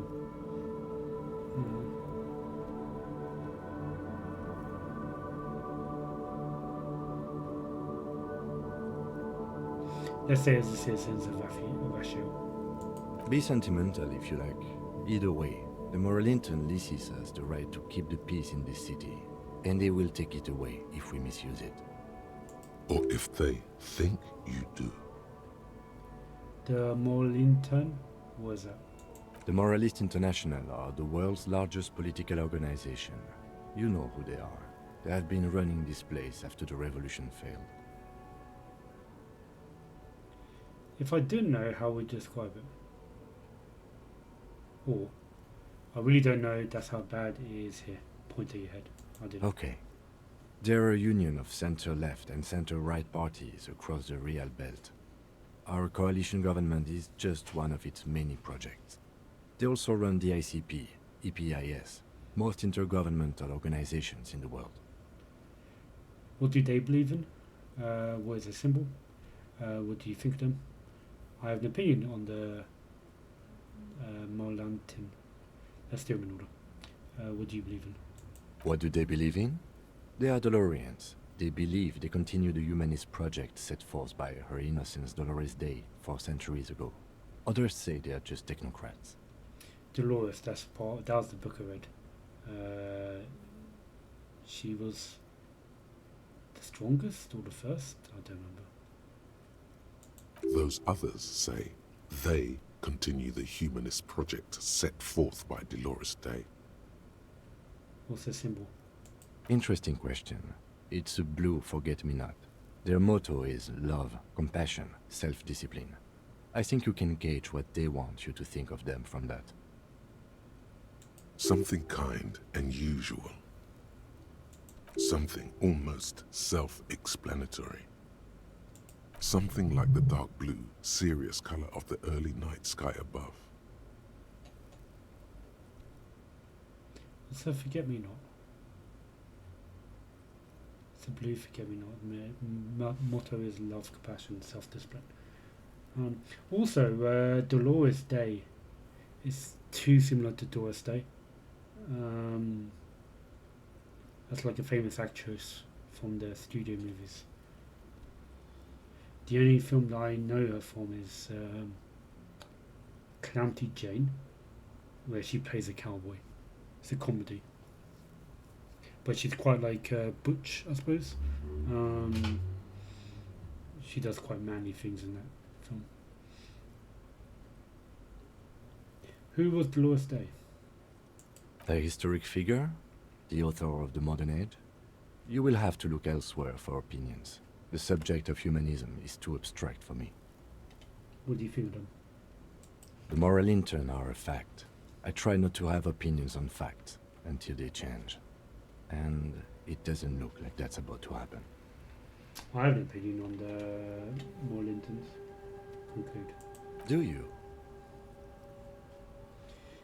Things about out there, pointed to sea. We need them here, giving us the right to police, Bavashore.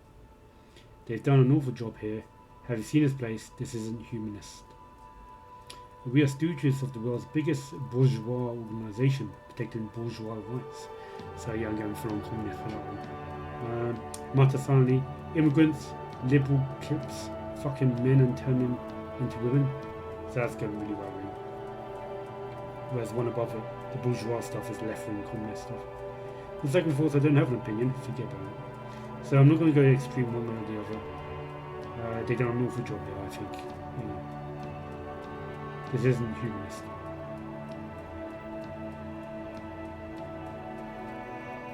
We are in what is called the twilight of international law. The laws we claim to enforce come from the MI. Without them, we are simply vigilantes. Actually, vigilantes are okay with me. Yeah, vigilantes sounds bad. Maybe we should make our own laws. That sounds even nice. I do, yeah, vigilantes sound bad. Sadly, it is what we already are to the people of Martinez. Most of them, at least, especially the Union. Vigilantes. I expect our job here to prove quite challenging. Say nothing, just look into them.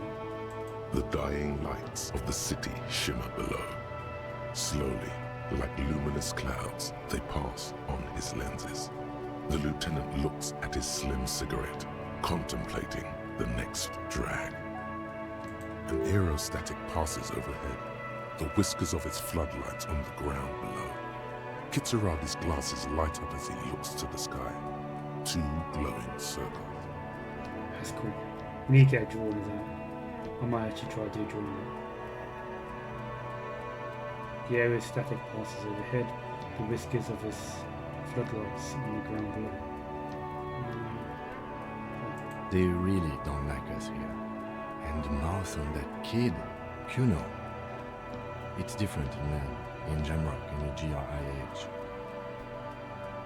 He pulls in a cigarette. Why are they like this? It's our fault for leaving this place to the dogs, to the Union, to the company, not daring to come here more often. This place has fallen between the cracks, the jurisdictions of our two precincts. And in Jamrock and the GRIH? We run this city. West of the river is RCM land.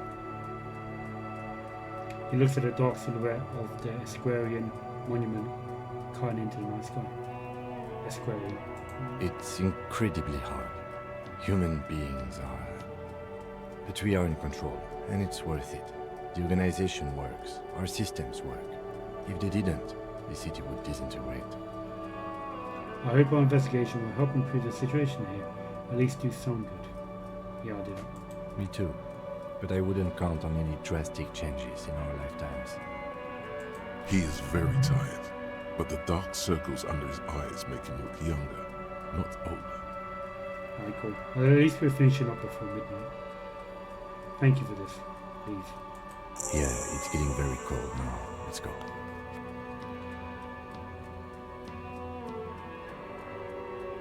He puts out the stub of his cigarette and looks to the door. Cool.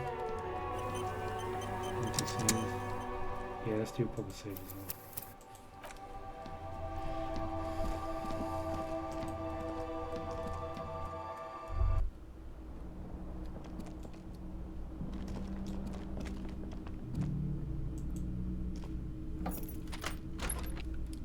See you in the morning. Yep, see you now, man.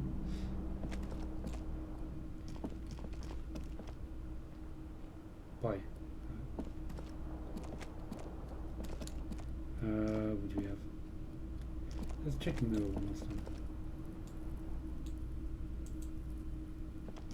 A mirror hangs on the bathroom wall. It's barely covered in steam anymore. It's your face in the mirror, adorned with the expression. Encyclopedia. I hear about the band arrow. Yeah, +1. Deep into your mind and locate the source of the expression. I can keep on doing that one. But I can't unlock it until next day. Electrochemistry. Impossible. Attempted to stop the expression from happening. Alright. Reading stuff. Just one level.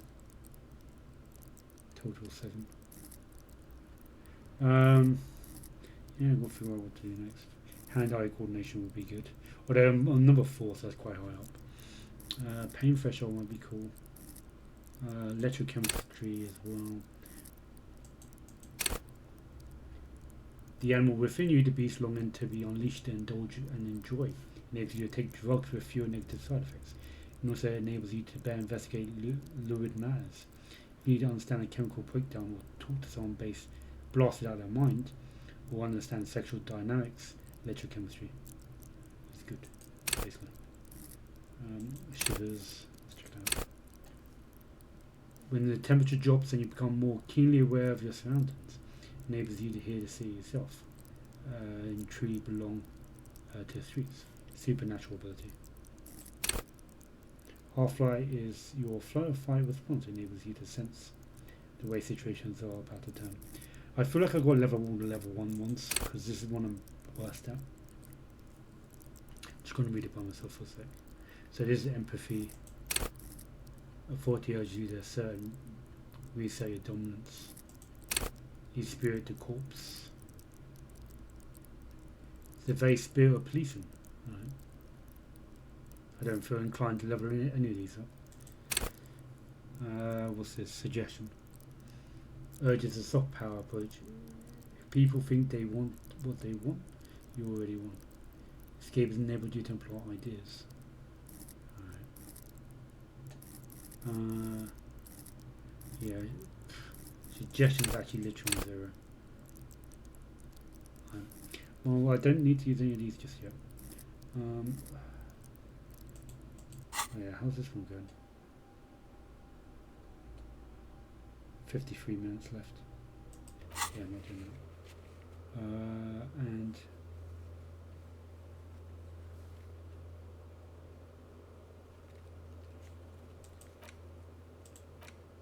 where's the map?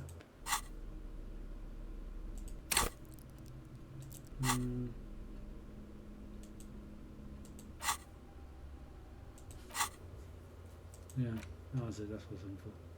Kuno. Pretty sure Kuno there for some reason. Oh, was it saying I can actually go do that in the morning? I need empathy. Oh, it tells you where they all are. Okay, cool. Electrochemistry, the mirror. A net for suggestion.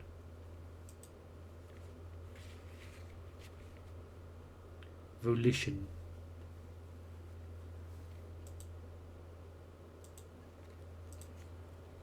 Did I put money stuff in volition? Yeah. Okay.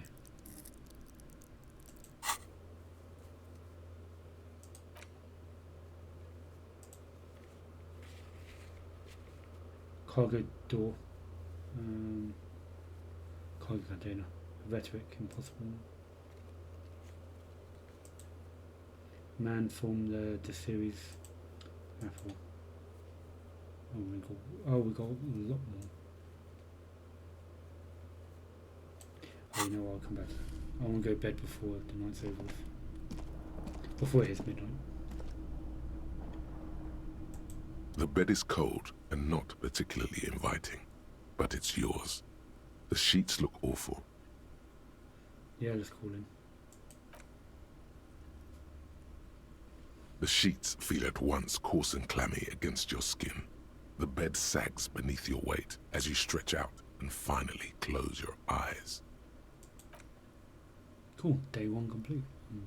And then sleep. And then sleep doesn't come. Okay, a bit of a fuck up. There's a bit of a glitch there. But I want to sleep. Why? Yeah. Maybe it's the bed's fault. Check the pillow, check the blanket, roll over to the other side. Roll over. It's a little better. Colors, scenes, and half-formed phrases still litter your mind. Part of you is still trying to solve the case, isn't it? Who killed him? Who? No more thoughts for sleep now. I do. Who killed him? Something to do with... What was it that the lieutenant said? Union? And it's gone again. Your thoughts lost between the slowing brain waves. No more fall asleep now. Your breathing steadies. A great silence washes over you until your eyelids twitch in your sleep and images start forming.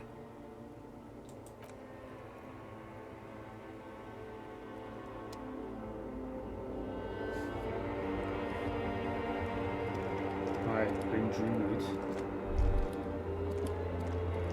I just feel like this is naturally leading me.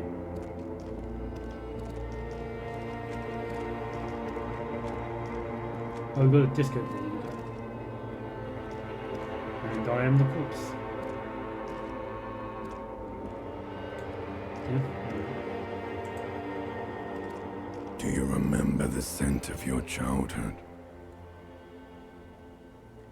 What is it? I remember nothing.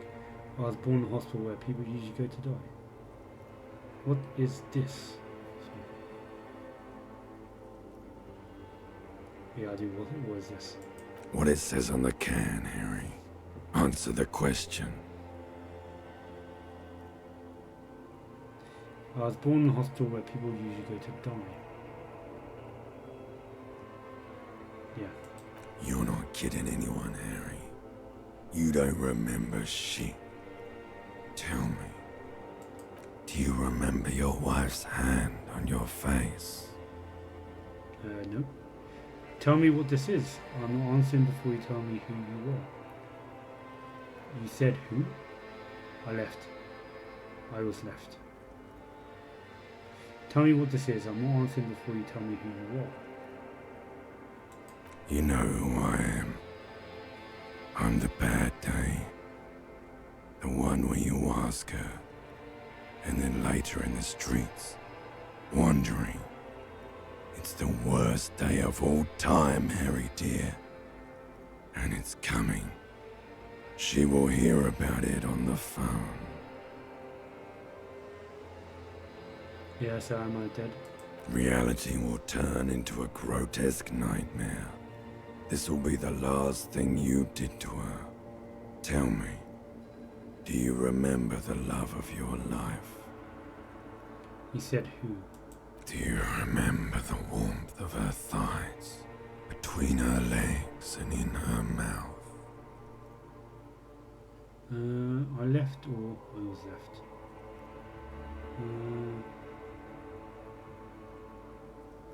I was left. That's right, funky baby. And you just stood there. One hand on the bottle and the other on your dick. Watching her go.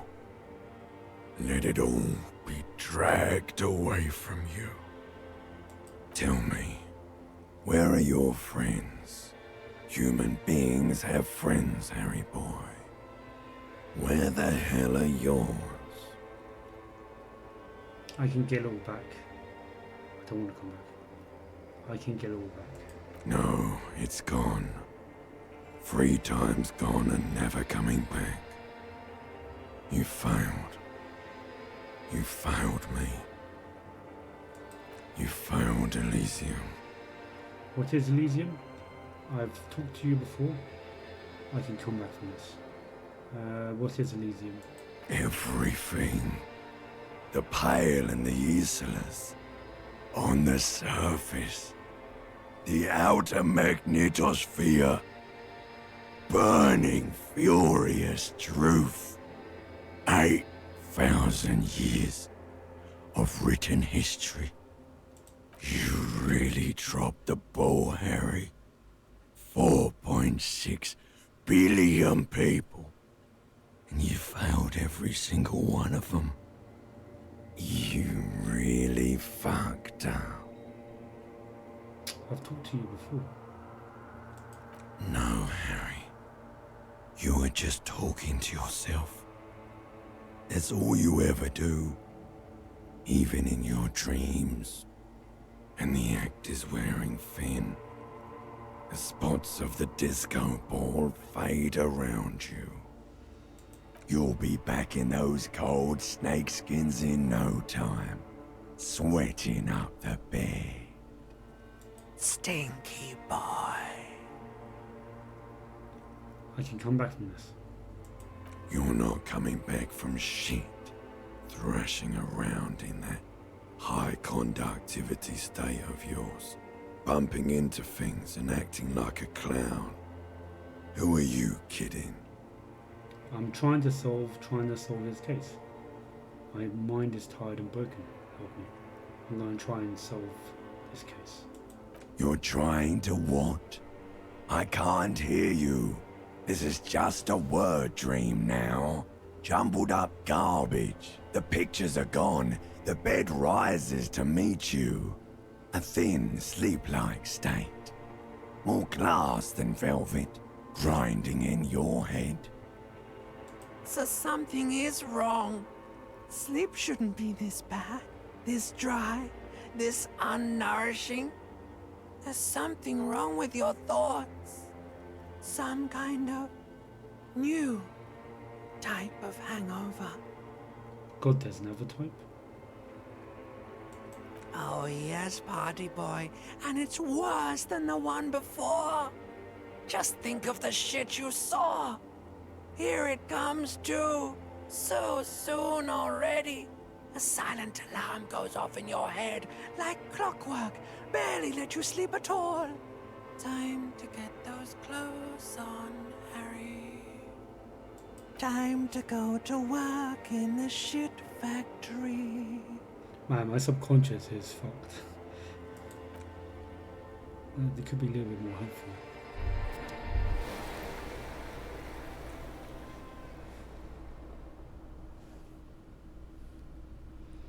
Oh, I'm up.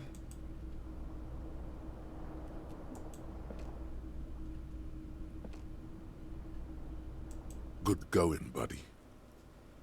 Electro chemistry. Oh my god, what the hell was that? I just had the most beautiful dream. Uplifting, rejuvenating. This is how it's going to be from now when I close my eyes. Oh my god, what the hell is that? Oh, just a dream. You have ones like that all the time. You feel even worse this morning than you did last night. What the hell's going on with me? You mean, why are you so tired? Too tired and down to even think? It is worrying, isn't it? You can't be a detective like this. Detectives need to be able to think. Why is this happening? No, that's not it. Really, I feel super good. Yeah, I do. That's not really true. Your heart has finally pumped all the speed out of your system, Buster. Time to get some more. Speed? I'm on calm down. You're too weak to say no now. Waking up is the worst part.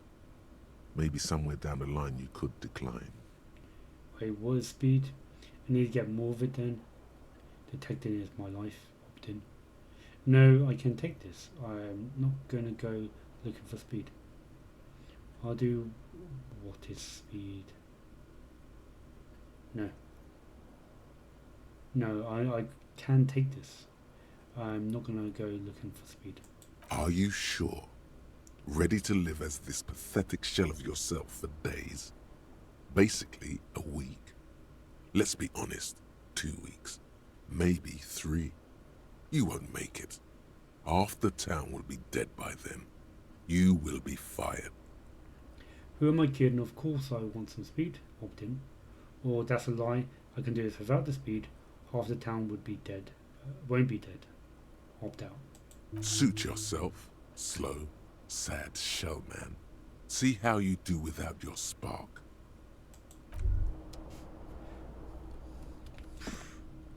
Going cold turkey. Maybe I should have had a drink last night.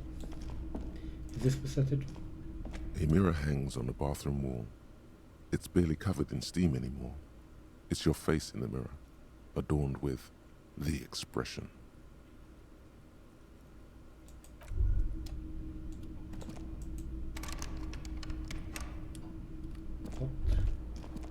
What else do we have? This one's yellow. Is this? The window stands broken in its frame. Cold wind blows in. The morning light hurts your eyes. It's hazy, but you see the ocean and some war-torn buildings. The morning light hurts your eyes. It's hazy, but you see... Alright. Cool. What time is it? 7, half 7. I slept for 7 hours? 8 hours? Not too bad. Sounds like a good night's sleep.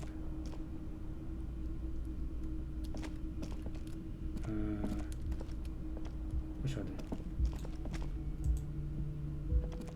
Alright, let's go wake up Kim. Maybe Kim's already downstairs, right? Or maybe he's outside smoking. Let's check outside.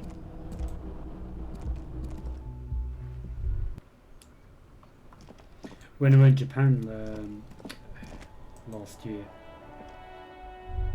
I've been smoking for 10 years, and I gave up last year.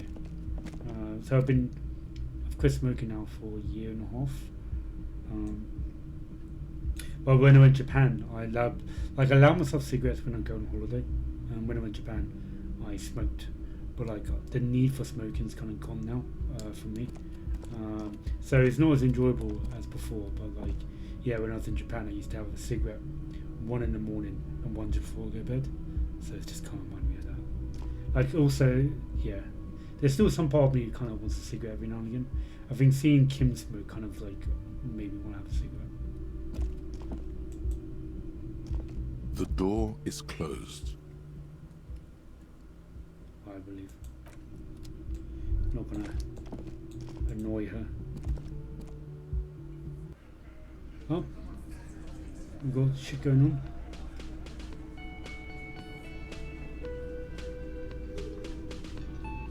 Yeah, of course Kim's up before me.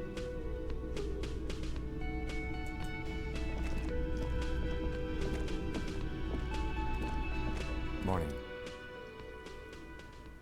He gives you a quick nod. I've got some good news. I took care of the body. The thought of him decomposing in my MC wouldn't let me sleep. Good, thanks. I'd know if I was ready to let him go. Yeah, good, thanks. That's interesting. Man, the storyline could go so different depending on how I played.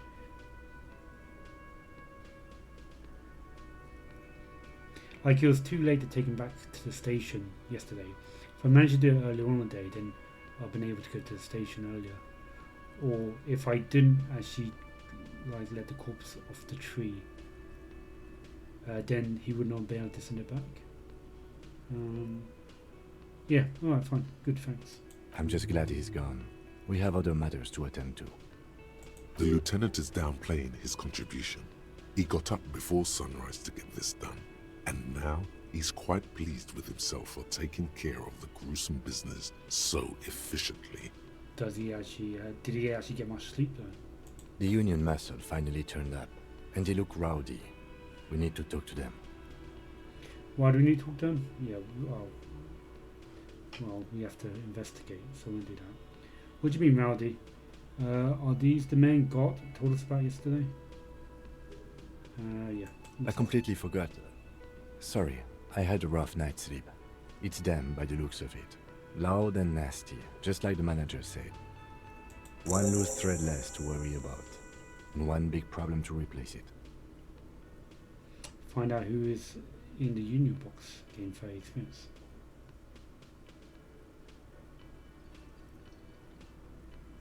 Why do we need to talk to them? What do you mean by rowdy? I mean ungovernable. Martinez isn't exactly enthusiastic about the RCM being here. They prefer to be policed by the Union. These men here, men who drink beer for breakfast, there's talk of an armed wing of the Union called the Hardy Boys, who are responsible for state policing. I think it's them. There are so many of them, maybe we should call in reinforcements. Why do we need to talk to them? I'll do that, fuck it. Everything points to the dock workers union. The belt used for hanging him, tracks in the mud, the circumstances in Martinez, my preliminary information. Which may, of course, all be wrong. But we still need to talk to them, and it won't be easy. There's so many of them, maybe we should call in reinforcements. That would just escalate tensions. No captain would sign off on it. Solving one murder isn't worth a conflict between the RCM and the Debarders Union. In fact, even the death of 2 detectives might not warrant an all-out war. So let's keep a cool head, okay? Okay, cool. Let's roll. One more thing before we do. We don't have to talk to them immediately. We can walk right past them, continue with our business. Yeah, streetwise. Zoom right past. Do it on your own terms. But aren't you curious to know what they have to say about the murder? They're in no hurry to leave. They think they own the place. Anyway, I leave that choice to you. Whatever you decide is fine by me.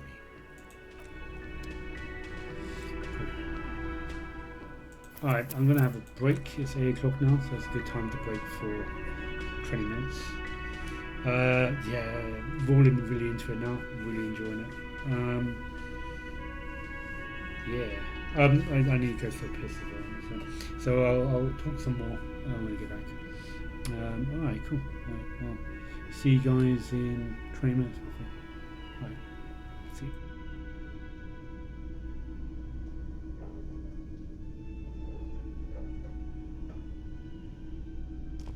Just a moment.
I am back.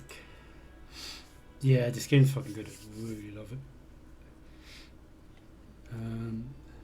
Yeah, we're good. Yeah, I'm really enjoying this game. I like the characters, I like the story. Like, it's a down-out detective story. It's like really troopy. But I think more than anything else, it kind of reminds me of the old point-and-click adventures. I feel like I did a solid first day.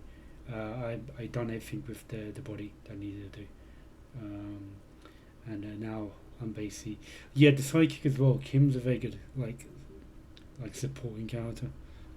So I'm really interested to see where this goes. Yeah. I accidentally clicked on the woman, the old lady, just before I pause it. So we're about to start a conversation with that. Alright, let's get back into it. Just a moment, the old woman turns back to the cafeteria manager. She's agitated, judging from the way she keeps pulling at the frayed edge of her blanket. And there's no public phones nearby? The closest phone booth is down the coast. Sorry for the inconvenience, ma'am. It's fine, I understand. Thank you anyway. I'm glad to see you again, dear. Good day, madame. Anything correct? Sorry, madame, I didn't mean to eavesdrop on your conversation. Tell me how I might make up to you. Good day, madame. Anything correct? Please don't trouble yourself about me, sweetie. I was just hoping to make a call, but the Whirling's phone line isn't working. The union office probably has a phone, but I can't really get there. Or to the phone booth down the coast. And Gary's phone is dead too. Wait, what's wrong with the phone line? The manager was vague about it. Why would he be vague about phone problems? This is something to look into later. Ask God, maybe. Why do you need to use the phone anyway? To let the young woman who's house-sitting for us know that we may be delayed. Morel, my husband, and our friend Gary were supposed to get back by Monday night. But they're still missing, and I haven't heard from them. I was also hoping she'd heard from Morel. A little missing persons puzzle might just be the thing to take your mind off the hangover. Okay, I'll buy it. Has your husband gone missing before?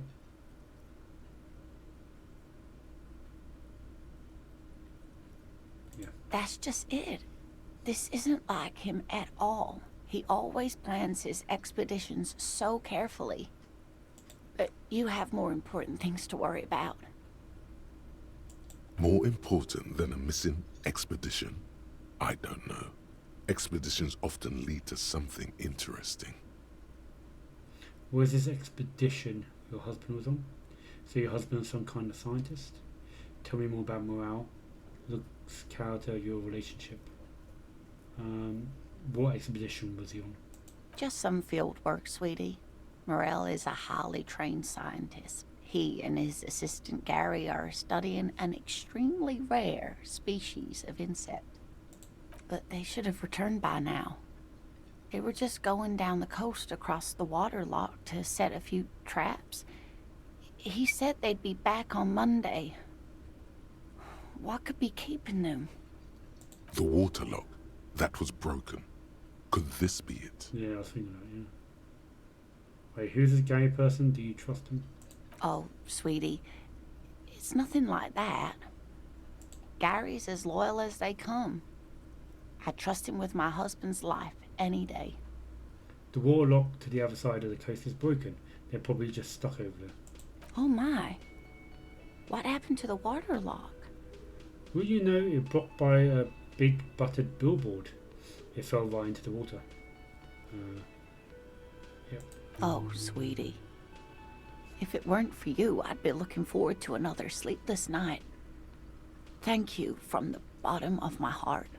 Everything's happening in this game. It seems to be like I'm getting crazy coincidental luck at the moment. Like when I went to go examine the body and take it down from the tree, I just happen to have my rubber gloves on to investigate. I also happen to have my tool on me. I can't remember what it's called. Yeah, that was needed right there and then. And speaking to her now, I just happened to coincidentally, one of the things I did was check the waterway yesterday, and needed it here. That's crazy. You're welcome, ma'am. Getting quite lucky with all this. I hate to ask, but if your investigation takes you to the other side of the coast, please do keep an eye out for my husband. Cool. Yes, some left-field scientific research is exactly what you need right now. Funk up that vanilla murder investigation. And if you see him, let him know Lena is waiting for him here at the Whirling. He gets so tangled up in his work that he may not know the water lock's been repaired, and it's cold out there. If I see him, I'll let you know, him know you're here. When or if I get there. Yep. Oh, you're such a dear. Thank you, sweetie. So your husband's some kind of scientist? Oh, yes. A zoologist. A cryptozoologist, to be more precise. What's a cryptozoologist? It's a pseudoscience that attempts to legitimize research into mythological beasts and urban legends. The lieutenant sounds unimpressed. That's one opinion, yes. And people are entitled to their opinions. She's used to playing off such insults casually, but they still affect her. My apologies, ma'am. I did not mean to undermine your hobby. It's not a hobby, dear. It's a subfield of zoology, one specializing in animal species that are so exceedingly rare that many assume them to be extinct or even fictitious. Searching for such species called cryptids is difficult and often thankless, and frankly, many scientists are too lazy to do it. Universities these days are rarely interested in supporting real research. The quality of research at Revacholian universities has been on the decline, but you doubt there was ever a time when cryptozoology was embraced by the academic elite. Tell me more about Morel. Looks, character, your relationship. Oh dear, I'm not sure where to begin. What does your husband look like? Well, his expression is slightly grumpy, but his eyes are always bright and curious, like a small boy's. And his palms are quite coarse from all the field work, but he's quite gentle. You can't go around Revachol feeling grown men's hands. If you want to find her husband, you'll need more concrete information. I'll just ask. Let's try again. Why don't you try describing him as if he was one of your cryptids? Oh, well, he's a bit shorter than you, but with a larger frame, and he has longish white hair, usually a bit uncombed. You might say wild, even. The lieutenant pulls out his notebook and begins jotting down the woman's description. One other thing, he'll likely have all kinds of field gear on him, even if he's not out in the reeds, you know, just in case. How long have you been married? We'll be celebrating our 16th anniversary this autumn. Not the most numerically satisfying anniversary, but I like the less obvious milestones even more somehow. You know what? Like this game, normally I'll ask every question possible, but the time just starts rolling up really badly. I'll get less done in a day if I basically just follow through every dialogue. So I think I might tactically skip dialogue here and there that I don't think is particularly relevant.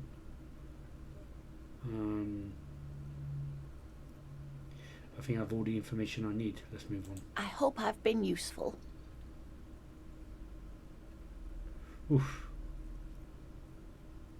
Oh, okay. This might actually increase. I have the green ape pen, sorry, and less worried about husband. That's +1. Suggestion. Maybe you can convince her to tell you about some cool cryptids. Maybe I will. Oh, sweetie, it's fascinating. But I shouldn't bore you with entomological minutiae. The lieutenant gives you a sideways glance. No, I want to hear about the insect. Well, it's a phasmid, technically, but Ah yes, Phasmatodia. A diverse group of insects whose bodies resemble twigs, leaves, that sort of thing. Ghost insects, colloquially. where other phasmids imitate sticks or leaves, this one's a living reed. It disguises itself among the reeds here on the Insulindian coast. Hence its name, the Insulindian phasmid. Perhaps you'll end up co-discovering the phasmid with us, officers. She looks you in the eye and nods thoughtfully. I knew it. We're gonna be chasing made-up insects with cryptozoologists. It's not made up, officer. I can assure you. We'll look out for it. It's simply elusive, so much so that most establishment zoologists doubt it exists at all. What makes you think it's around it? Well, some teenagers making out in the reeds saw one. They didn't know what it was, of course, but there was a brief article in a local newspaper about their encounter with a ghost insect that looks like the reeds. Gary sent us the clipping. So newspaper clipping is all the evidence you have. Of course, most phasmid sightings turn out to be false alarms, but their description matched the Insulindian phasmid perfectly, and they didn't even know what they were looking at. Enthusiasm has wiped the worry from her face. Her eyes sparkle behind her glasses. You seem to be very excited about the cryptid. I suppose I have something of a personal connection to the Insulindian phasmid. All scientists have their little hobby horses. Is it valuable? Oh, I doubt it. No one gets into cryptozoology for the money, sweetie. Is it dangerous? Not at all. Why else would it hide itself so carefully? Okay, so what's so special about this stick bug then? Oh dear. I'm afraid I'm not explaining this very well. It is very special. The woman's face flushes with embarrassment. Morel can explain it all much better. I wish you could hear him describe it. Then you'd understand, I'm sure. That's all for now. Is there something else? They asked me to... Can I help you? No. Let's see what I got here. Find Morale. The cryptozoologist.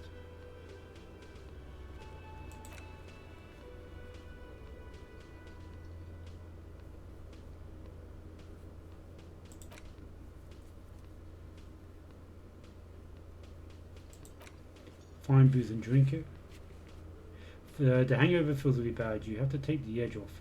Find a bottle of alcohol, put it in your inventory, equip it. The magic will happen by so. It's unclear how you should go about finding any deep. Finding a tiny piece of plastic in the world that's huge. Maybe you just stumble across it. Yeah, let's see what else.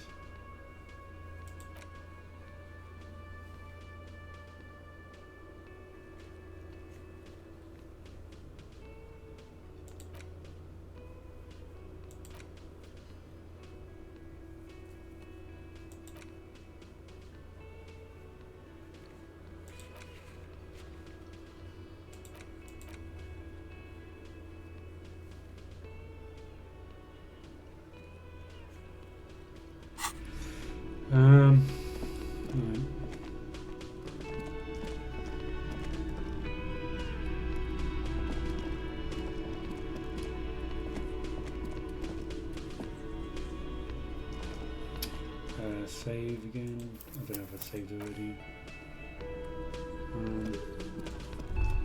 Let's speak to this guy.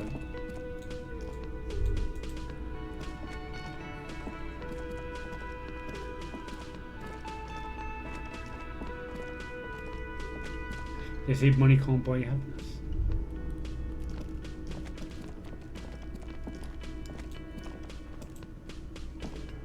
Let me handle this. The woman says to the crowd in the mess hall before turn to you. Detective disorientated. Are you still wondering where you are? This is Martinez, in case you've forgotten. I advise you not to overstay your welcome. Her entire character has shifted. This young woman is cold as ice. You're the gardener. You lied to me. You're not a gardener. I just want to know more about the place before I check out. Alright, you're a gardener. Go soft before go hard. Oh, you're the gardener. No, I am not a gardener. I'm a legal counselor for the Dock Workers Union. Two crosses are on. So let's get to it. You're looking for Titus Hardy? You think he has information that will help you? Maybe he does. She points a man on her right. That's Titus. Talk to him. But know this. I'll be keeping an eye on you. No strong arming. Nothing official. The District of Martinez does not recognize your authority to make arrests. It doesn't matter if you recognize our authority. We will make an arrest if we have to.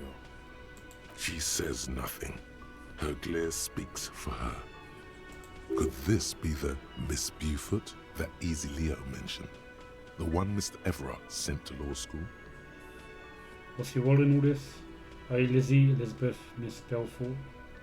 Well, if I want to talk to you, not Titus, what are you gonna do to me? Why are you so aggressive? I should talk to Titus then. And so, are you Lizzie?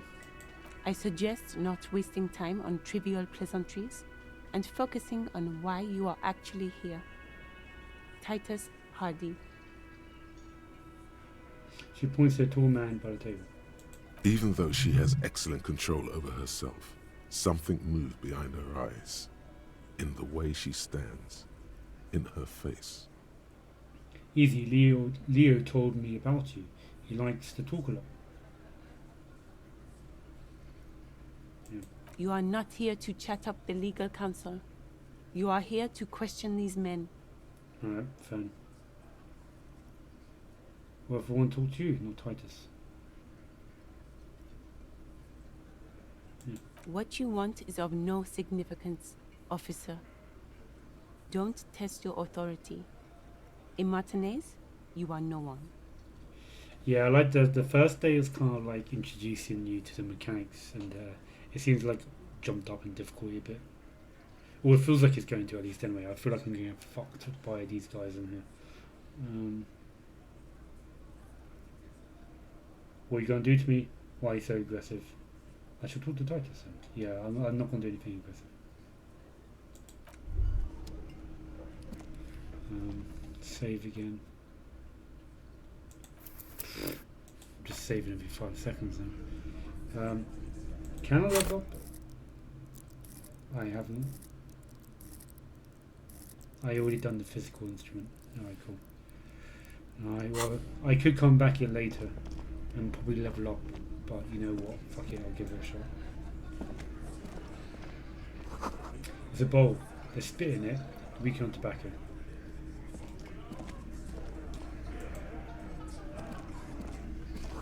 Photos of men in ovals, 2 Totten guns and Union placards. You see Ormbo bushes outside. Awful. Behind the dockworkers, a ceiling-height window. The hawthorn branches scrape the glass like bony fingers. Perception. Phew. Squint. There's a little slide panel up there to let some air in. No need to open it in spring. It's still too cold outside. Revert your gaze. Also, I want to check my inventory as well. I've got a whole bunch of stuff I haven't.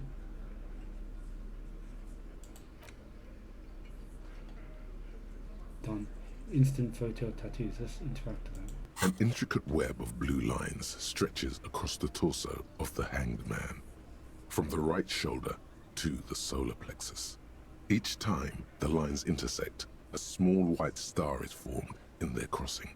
Hundreds of fading asterisks riddle his skin. Their concentration is highest around his heart.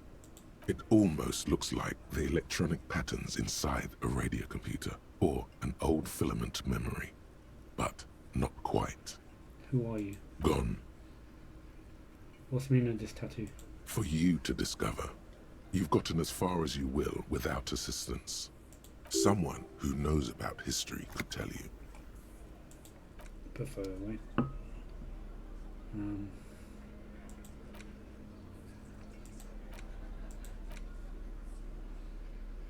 Right, I don't know if it's there.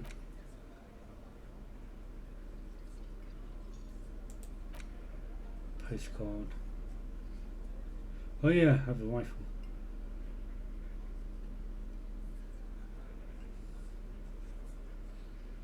You get 50 for the filament memory, but I don't want to sell that. Don't want to sell anything actually. Do I have anything to...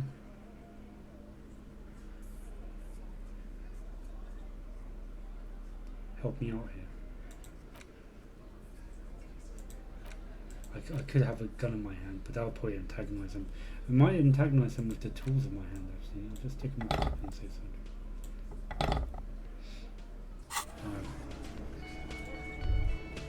Money on the counter, steal it.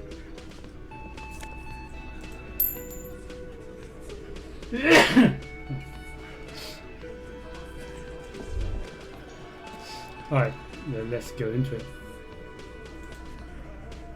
This is where you say your bed. Bull-shouldered man points at you with a beer can. Let's see what... interrogate the vigilante. You need to interrogate a man in the union booth, find out what they know about the hanging in matinees. Alright, cool. Detective. The lieutenant acknowledges you with a sharp note. He's leaving it to you. Don't say anything yet. First, we need to talk about your attitude. We need to talk about a man hanged out back. Don't say anything yet. Hey, dipshit. You hard of hearing or something? The boss man's talking to you. Do not let their squeals disturb your serenity. These are but simple peasants, sire. The chatter is too inane to reach your ears. Raise your chin and gaze into the distance like a prince. We need to talk to you about a man hanged out back. Oh, this is about him. A real looker, that won't. You sure took your time, huh? Waited for him to get real ripe and pretty for you. Oh, he was a real pretty boy. Hanging up there, letting out that pretty boy smell. I can't for the life of me understand why you did it. I mean, I would have just left him up there. You must really like cleaning up other people's shit. You might want to start asking your questions now. It's not going to get better than this. Do a head count first. Connect these men to the tracks you saw in the yard. Chances are they're going to match. Scan the room. The man hanged in the backyard. Did you do it? I'm going to take off now. Let's scan the room. Starting from the right. Boot size 44. Blonde man. In his 30s. Overbearingly masculine. Sitting on his right. Standard working boots. Size 45 or 46. Eldest in the room. Probably mid-50s. Smoker. Quiet. Across at the other table. Hobnailed working boots. Size 43. Gang tattoos. Mesk or Sarah Mauritian. In his late 30s, early 40s. He spent his youth in Villa Labos, a housing project in the Jamrock quarter. There were incarcerations. Hard to say what else. The ink is fading.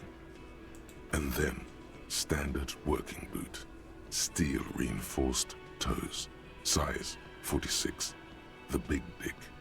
Wide at the shoulders and lean at the hips. Rugby cap. Fingerless gloves. And numerous scars. A little under 40. The emblem on his vest says Rowing Club. A little patch below it reads T. Hardy, Captain. In the far corner, standard working boot, steel reinforced toes, size 44, 40-something, non-alcoholic beverage in hand. You squint. Is that a plectrum? Where? On his neck. Forget it. It's not important. Let's call this one the musician. And the little gun? Size 41, with the light step. Not a child, after all. An older man with a rat face, mean, watery eyes, and 2 front teeth missing. In the middle, heaving and wheezing. Big guy, boot size 46, deep marks. Probably carried the victim over. He alone is 130 kilos. Add the man in armor, and you could easily exceed 220. In conclusion, these 7 are the actors on the crime scene. The footprints were theirs, but there's a discrepancy. One of them is missing, the odd soul. Exactly. You've stood there for about 4 seconds, not saying anything. Hit them with questions.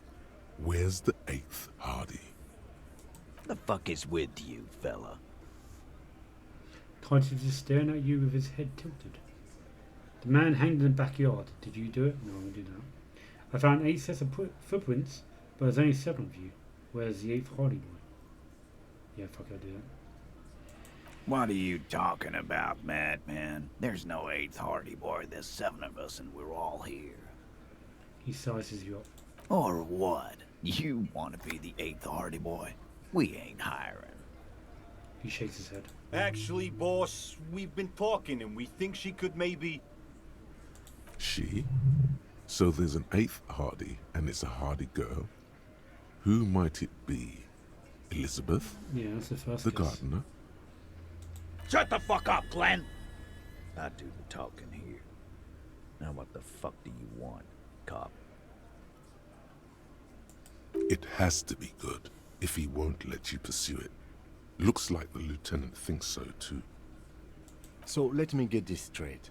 There is an 8th Hardy boy. It's a she, and you don't like us talking about her? That's right. We're not talking about this. This is a private Hardy Boys matter.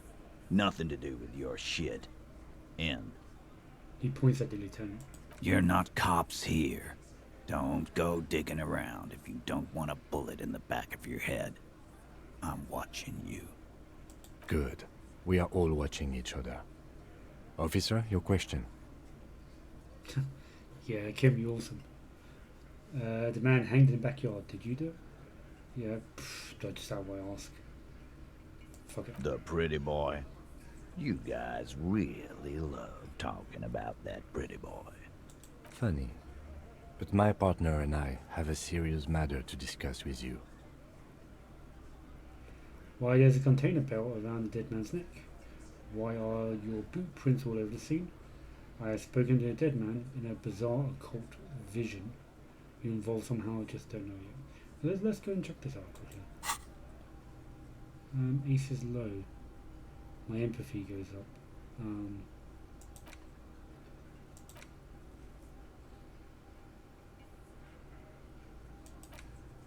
Can I only have one on at a time, maybe?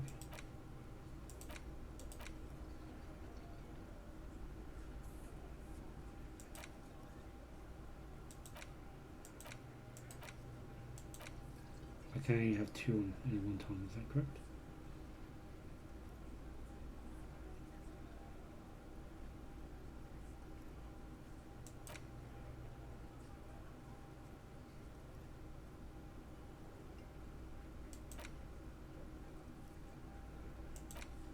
Yeah, maybe it's...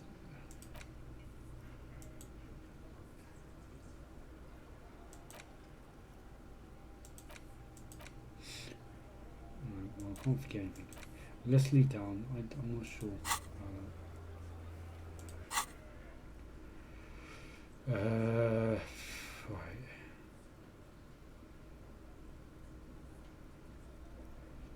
Where's the container? Why? There's a container belt. Why are your boot prints all over the scene? I'll do that. You mean these boots? He raises his worker boot, size 46, still reinforced her. Yes. We all got a pair. We wore them the night we took the pretty boy out back and hung him by the neck.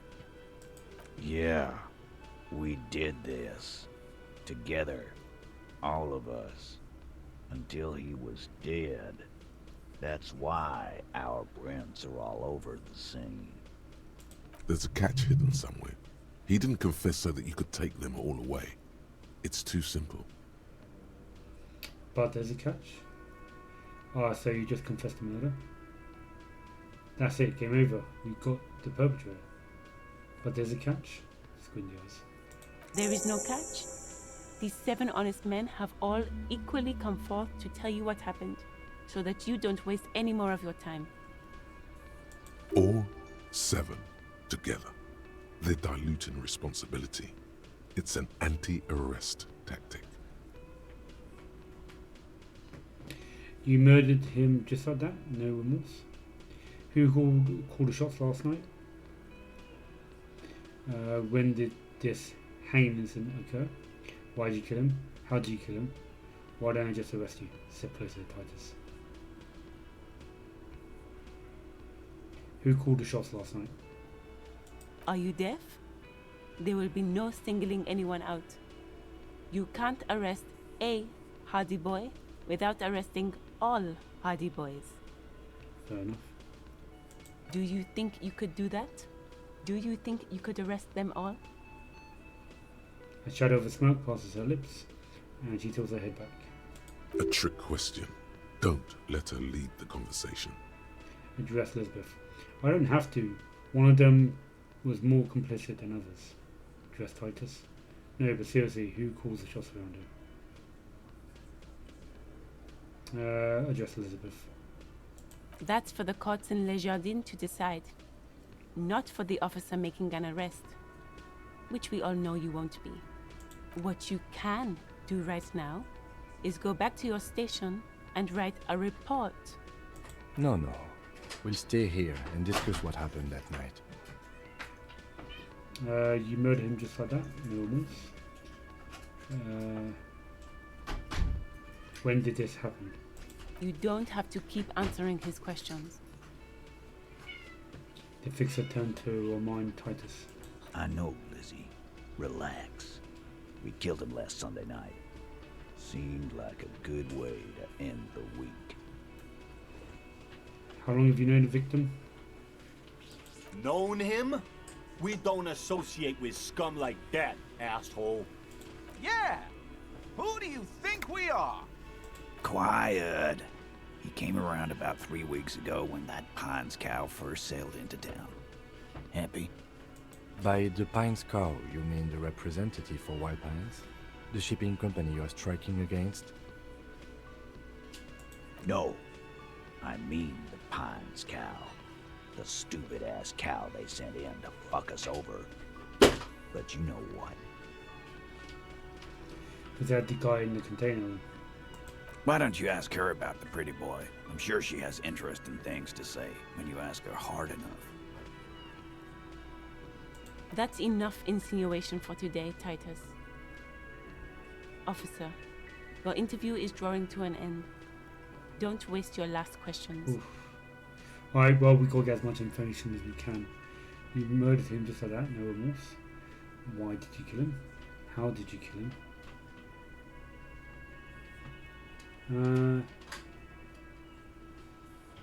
Why might be good. Yeah, why? Why? 'Cause he was worthless mercenary scum. And he stepped out alive in my town. So he's a mercenary? That's it? And he stepped out of line. He repeats, jaw clamped shut like a vice. What kind of mercenary? The kind that shows up when you start a strike. The experienced kind, too. Had Cohoy and Semenine written all over him. Ex-Oranese Special Forces. A live grenade. Right here in our bar. A live grenade?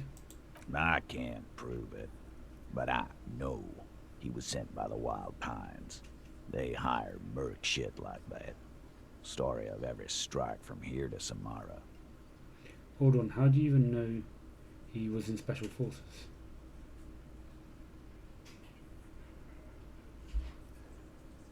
Yeah. 'Cause one night, he walked straight up to the mic and said, "I'm Oranese, goddamn Special Forces, and I'm gonna fuck you all. Really? Yeah, really. Had a gin and tonic up there, sang some R&E's paratrooper song, and said he's gonna fuck everyone. We couldn't believe it either, but he fucking did, right there. Like some kind of animal. Sire, the tale is true. This is a serious violation of the karaoke code. Right, but what did he actually do wrong? Okay, besides crimes against karaoke, what did he actually do wrong? Okay, besides crimes against karaoke, let's see how they react to that. Wrong? He harassed women, raped one, harassed workers, threatened to kill some as a warning. He wiped spittle from his mouth. From rape to harassment to threats of violence. Why the strange de-escalation? To kill us all, if we don't open the gates, if we don't let the scabs in, if we don't bend over. That was before he started coming here. Yeah, he said it was his favorite joint now. Started to come in here every night. Drinking, grabbing girls. Grabbed one of ours mid-karaoke, right there on the stage. He grabbed someone? Lieutenant is trying to make sense of the flood of information. Yeah, this girl's on the mic. A beautiful girl, young. Gets into the second verse of Lover Lake. The fucker grabs her legs, starts screaming. Show me your cunt! Why don't you show me your cunt? Then, he gets knocked on the head with a wine bottle. Doesn't even fall down. Shakes his head in disbelief. Was this the same girl who was sexually assaulted, raped, he said? Okay then, how about the man you killed? Now let's continue. This is the same girl that was sexually assaulted. Aren't you fucking listening? My man is talking to you. He took care of it. They got the girl out before anything else could happen. Yeah, me and Eugene got her out. Aren't you fucking listening? He repeats like a parrot. There's something odd here. Seems like they don't want to talk about that rape Titus mentioned. Why not? This is a serious allegation. Make them talk about it. Right, but who did he rape then? This is a very serious allegation. No. You're not getting the name. That's a Martinez matter. And I'm not discussing it with you clowns. There's nothing you can do for now. He's stonewalling you. You murdered him just like that, no remorse. How did you kill him? Why don't I just arrest you? So what are you going to do now?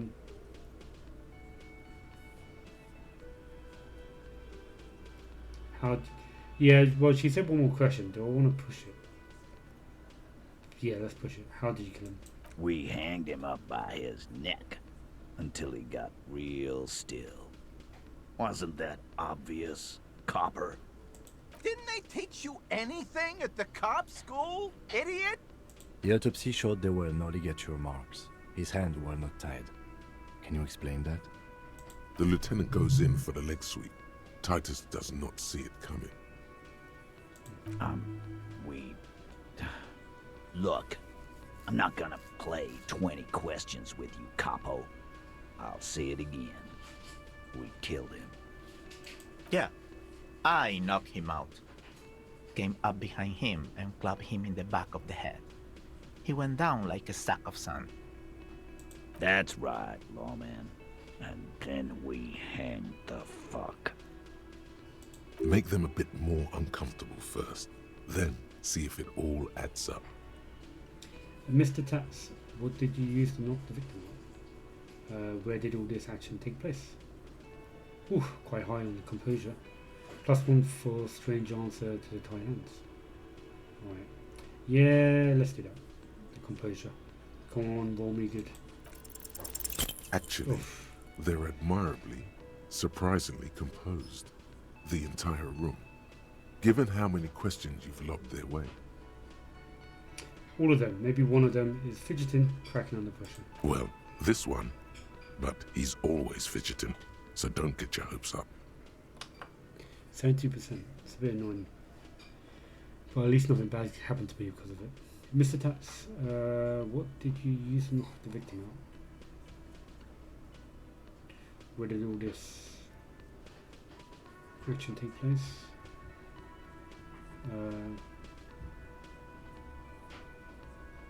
Yeah, okay, Mr. Tats, what did you use to knock the victim out? My fucking elbow, Copper. Samurai boxing style. Samurai boxing, or Sambo, is an eloquently violent set of one-on-one fighting moves originating from the samurai Isola. Sambo style implies stealth, cleverness, and cool. He may be lying, but he's good at it. No twitching, no rushing, no uncalled for details. Why did all this action take place? Why, I have other questions. I'll go, why did all this action take place? Right fucking here. Eugene already told you that the fuck had started coming to our bar. Yeah, man. Weren't you listening? Why, I have other questions for you. Like what, Copper? You murdered him just like that? No remorse? How many people have you sent to the Shays? Ever felt remorse for them? Chaise électrique is the method of capital punishment in Revachol under the Coalition. During the suzerain's reign, it used to be the firing squad. Or send them to Reunion to rot. For 20 years. For life.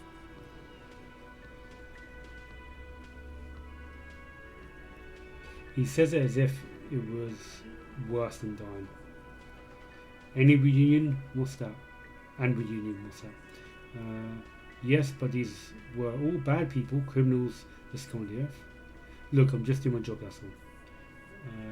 What we do is different. We enforce law. You just kill people like a snowball. Honestly, I drink so much I can't really remember any one that I sent behind bars.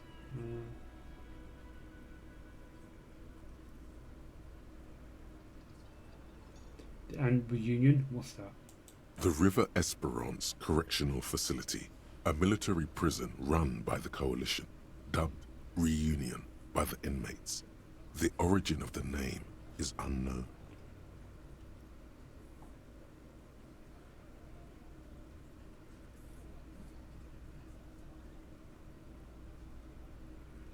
Look, I'm just doing my job. Oh, so you are just a simple, well-meaning man, eh? Ever been in solitary? Prison is a charter. That's what it is. So is hanging a man, slowly, without breaking his neck. The lieutenant says dryly. Alright, let's conclude it. Why don't I just step closer to Titus? No, I won't do that. So what are we going to do now? Conclude the question. Nothing. Your investigation here is done. Leave Martinez, go back to your stations where you belong. I think we're going to stick around, thanks. Some things don't add up here, Titus. The lieutenant closes his notebook. I've done this job for long enough to know that people don't just confess to first-degree murder. Even if it is a group responsibility. We're going to look into this. Good luck with that. You've heard everything a rent-a-cop is gonna hear from us. Real law officials. You're lucky you didn't get a beating. I want to talk to you about hanging again. Or 40. Low.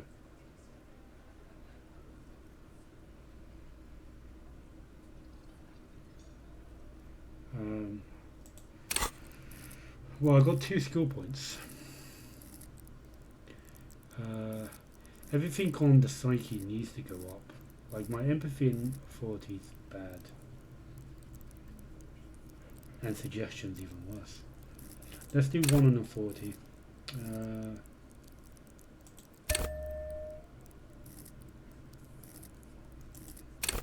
Yeah, so I can't make it any higher. Suggestions 0. Yeah. Alright, let's do suggestion. There's only one got 0. Cool. step changes like this.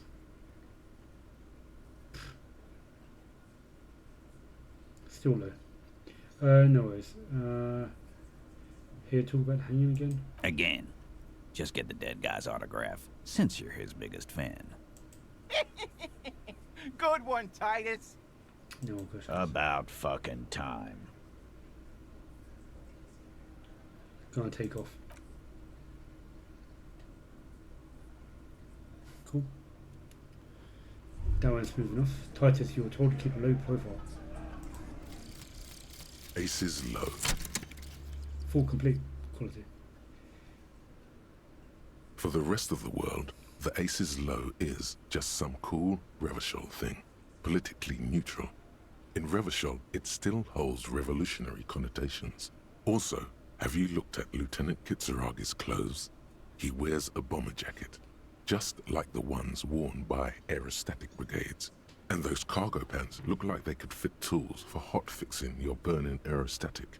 You should ask him about this. Yeah. Cool. Yep, that's free. Alright, cool. But look, I know ace is high. I've got aces low. I suppose if I did just didn't do the low, then I could do the. I would have got a high one, maybe. So these are all the things I could unlock. Lordjaw. Antagonist. Alright, cool. Yes?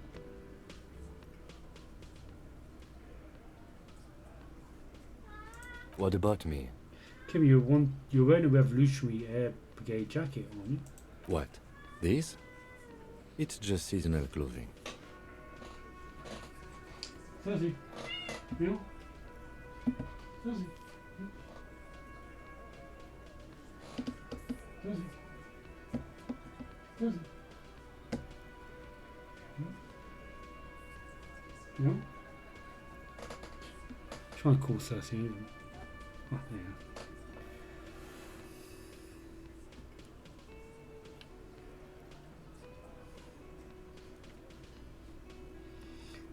And look at all these airman pants. Good for storing tools in. Where is this going? You see, Kim, I have this place in my head, pointy head, where I develop new ideas and connections.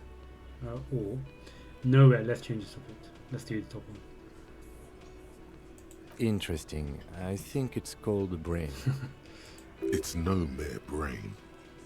Yes, a brain. No, it's more than that. Anyway. No, normal people don't have this. It's like a mind laboratory. A spiritual R&D division, not a palette. No, better yet, a painter's antler of concepts. Antler?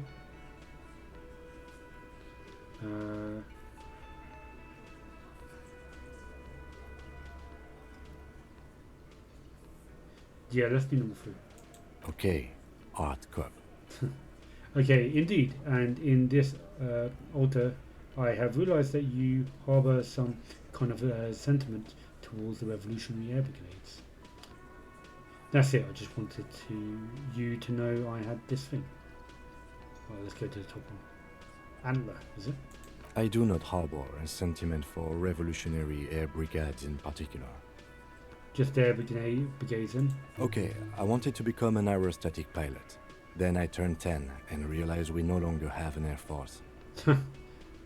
You sure the Revolutionary has got nothing to do with this? Yeah, I do. Absolutely nothing. The Revolutionary must have added a little luster to it for a 10-year-old Kitsuragi. He will never admit it, though.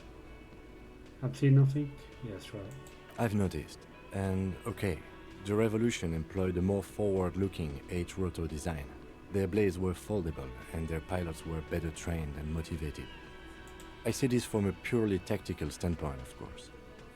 Thank you, my mind is satisfied. Point to your head again. Good. That's all for now. Good. Let's change the subject. That's it. What do we have here? Prove your authority to Titus. You have gained the authority You have to gain the authority in Titus 5 for the investigation to advance. Soften them up first, maybe investigate the crime scene or the body, look for a witness, get help from the union boss or the company rep. Tie them to any other crimes. Alright, cool. So there's something to come back to later. I've got nothing to say to you. Why are you wasting your time? Are you the hardy girl? What's your role in all this? What are you going to do to me? Why are you so aggressive? Are you the hardy girl? I am not. She says dryly. You could be Liz. You could be anything. You could even be a model. Even a mod? Glenn, I went to law school. I am an attorney. He's right. With a face like that, she could be on the cover of Le Debutante International. He's right, you know, you're very pretty. Get a grip, Glenn. She went to law school. Yeah, okay, get a grip, Glenn. She went to law school. So fucking what? Lots of models are actually really smart people, fuckwad. No, Glenn, they aren't. Her tone is cold and uninvolved. I gained experience for that, that's cool. Yeah, does he?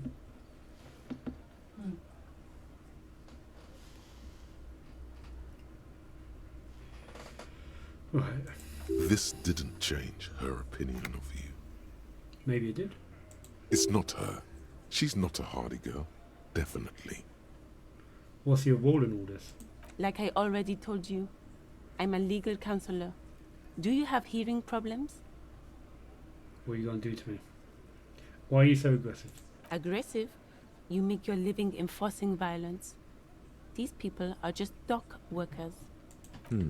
So you were spying on us, and now you represent murder suspects. Just dock workers. Listen, you moral intern lackeys. You're a mob, enforcing the unlawful privatization of Revachol. 20 fat men in the Occident are stealing it all, and you're their bodyguards. Fuck yeah. The tall, broad-shouldered man takes a sip of his beer. So ask what you came to ask, or get back to your commanders. I've got a lot more questions, huh? The world needs a financial buffer zone. No need to get emotional. The privatization is not unlawful. It's cool and funny. Maybe just not historic individuals. I don't know where you heard that, but it's wrong. The RCM is principled and strong, unlike you socialists. I like that. Good start. Let's take it a step further. Armed uprising. What are the union plans? Yeah, let's do that. Let's ask some questions. That one's the most neutral one in law. Don't antagonize. Maybe I should actually start antagonizing. The world needs a financial buffer.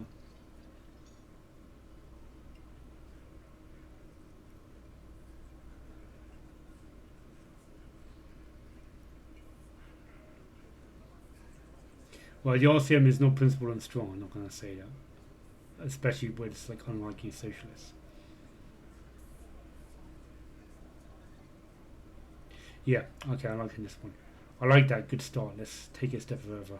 Armed uprising. What are your union's plans? Look, a comedian. Do your job, ask your questions, then get out of Martinez. Strange. It's as if people don't believe a cop could be a socialist revolutionary. And what are you going to do to me? The lieutenant's not satisfied with that approach. What are we going to do to you?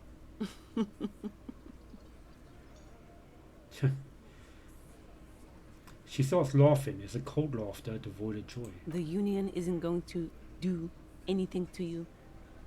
It is not a crime syndicate. It is a labor organization.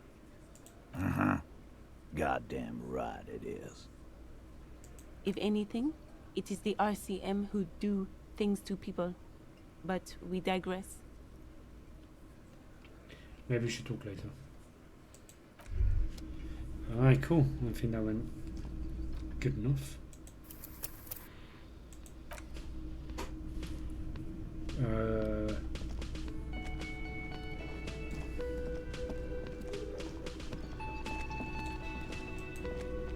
let's see what's going on in the kitchen. The tomatoes are thinly sliced, you can see through them. The man ponders his cooking utensils and gives you a little nod, acknowledging your presence. Do you know what's behind the door? Pointed at the blue door. He looks up at you, then looks away quickly, shrugging and muttering something to himself. Shrugging is an international sign for, no, I don't know what's behind that door.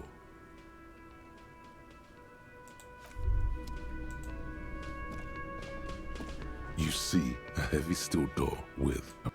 Fuck it. Can't do that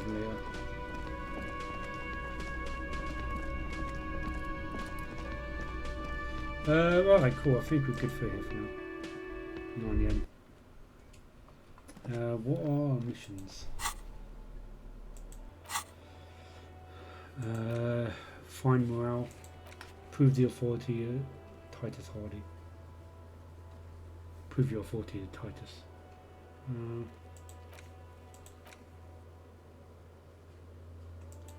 Interview the Wild Pines rep. Find a representative of the logistic company who owns the harbour and ask her about the murder. She should be around here somewhere. I think I saw her in the distance. Yeah. Alright. Let's go to...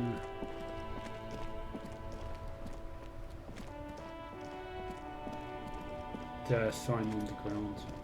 What's this guy about again? I think I spoke to him already. I am a gander and a hunter and a gatherer. Feel like a traveler. The man mutters to himself, accenting the beats as he goes. A simple little cadence. He seems to be making it up as he goes.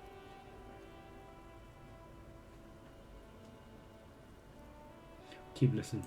From another planet. Hey there. What's going on here? It's the jam, my man. Oh man, the acting's so good in this game. He motioned towards a squall of lorries with a sweeping gesture. The air from the east is thick with the smell of crude oils, heavy metals and other byproducts of the modern era. You could almost taste it. What's the jam? It's a traffic jam for the ages. Harbor gates up the street are shut tight, no explanation given. Workers on strike, scabs agitating, an all-around clusterfuck. He's got tattoos all over his neck, or his chest. Meanwhile, we're all stuck here in long-haul limbo for days upon days upon days.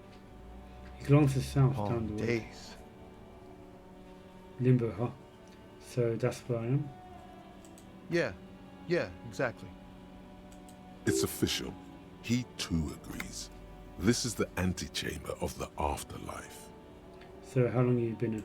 Feels like forever. Like I was born on this here roundabout and this was all I ever knew. Just me and the metal and the tires, the oil and the fumes of mazout. Extravagantly phrased, but I can roll with it.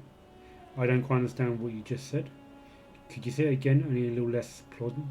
I'll go with the top one. I can roll with it. Yeah, imagine. It's been a whole week already. He snickers.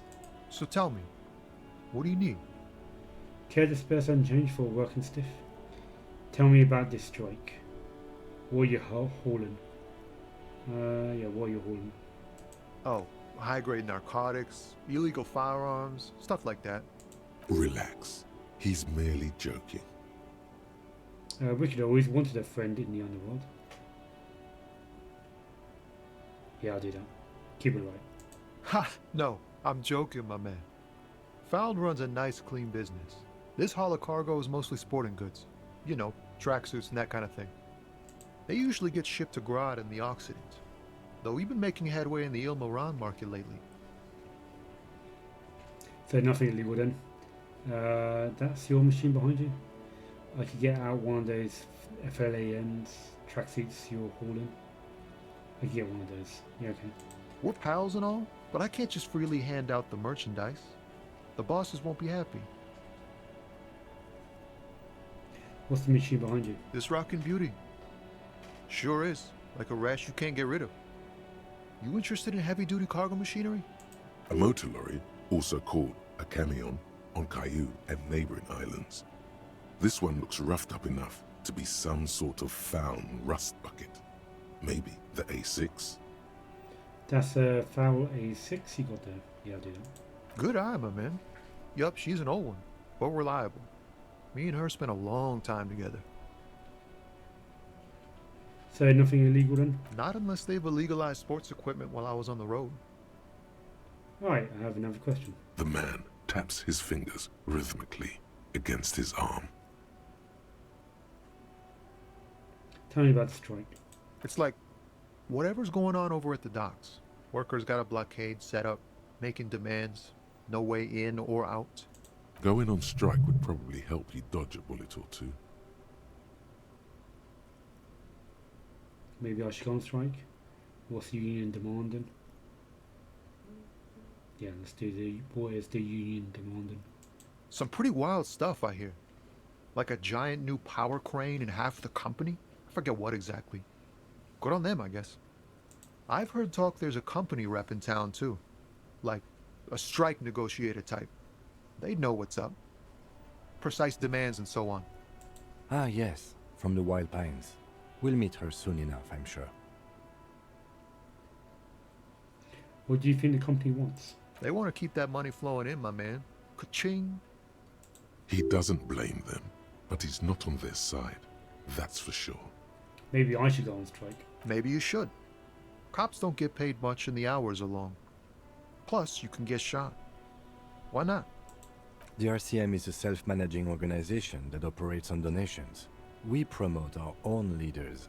It would be like striking against your own mother. I don't know my mother, but I go on strike against her too, for my rights. I guess you got a point there. No, your whole mother. Yeah, okay, I guess you got a point there. Yes, but do continue. You were asking about the strike? Anything else I should know? Anything else? Yeah, this ain't really my area of expertise. I just do my job and get paid. I have things to do and places to be. All of us do. All of who? Us lorry drivers. Camionneurs. You still hang around here waiting for this mess to end. Most have scurried off somewhere to get drunk or high. Or laid. Not that I blame them, really. Not you? Not my thing. Chasing transient pleasures is a drag these days. I prefer the examined life now. Thinking, reflecting, observing. He glanced down the road towards the horizon, a glint of something in his eyes. He tries his best to look nonchalant, but there's a rigidity in him, as if trying to conceal something warm and deep beneath a cool exterior. Empathy, fucking low. Let's take a look at my empathy. Try and find it. Yeah, haven't leveled that one up. Yeah, can't do much on that front. Alright, see. Good for now. Good talk. Don't be a stranger. He gives a salute with 2 fingers.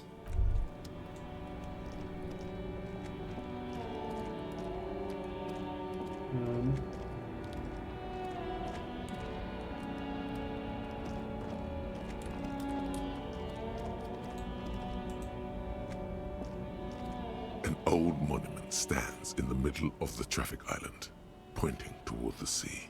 It looks as if it's been reassembled piece by piece, secured and mounted in the air with the aid of numerous ropes and rods. Who is this? A silver plaque on the statue's pedestal reads, "I am Philip III, the Squanderer, the greatest of the Philippian kings of Revachol, son of Philip II, the opulent, father of Philip IV, the insane." As you look up, you notice something about the statue. There are some odd indentations on the king's chest piece. Encyclopedia? Yeah, 90%. I'm pretty sure we can get this. Alright, let's do it. Even by the standards of the Philippian kings, old sumptuous Philip was known for his profligacy.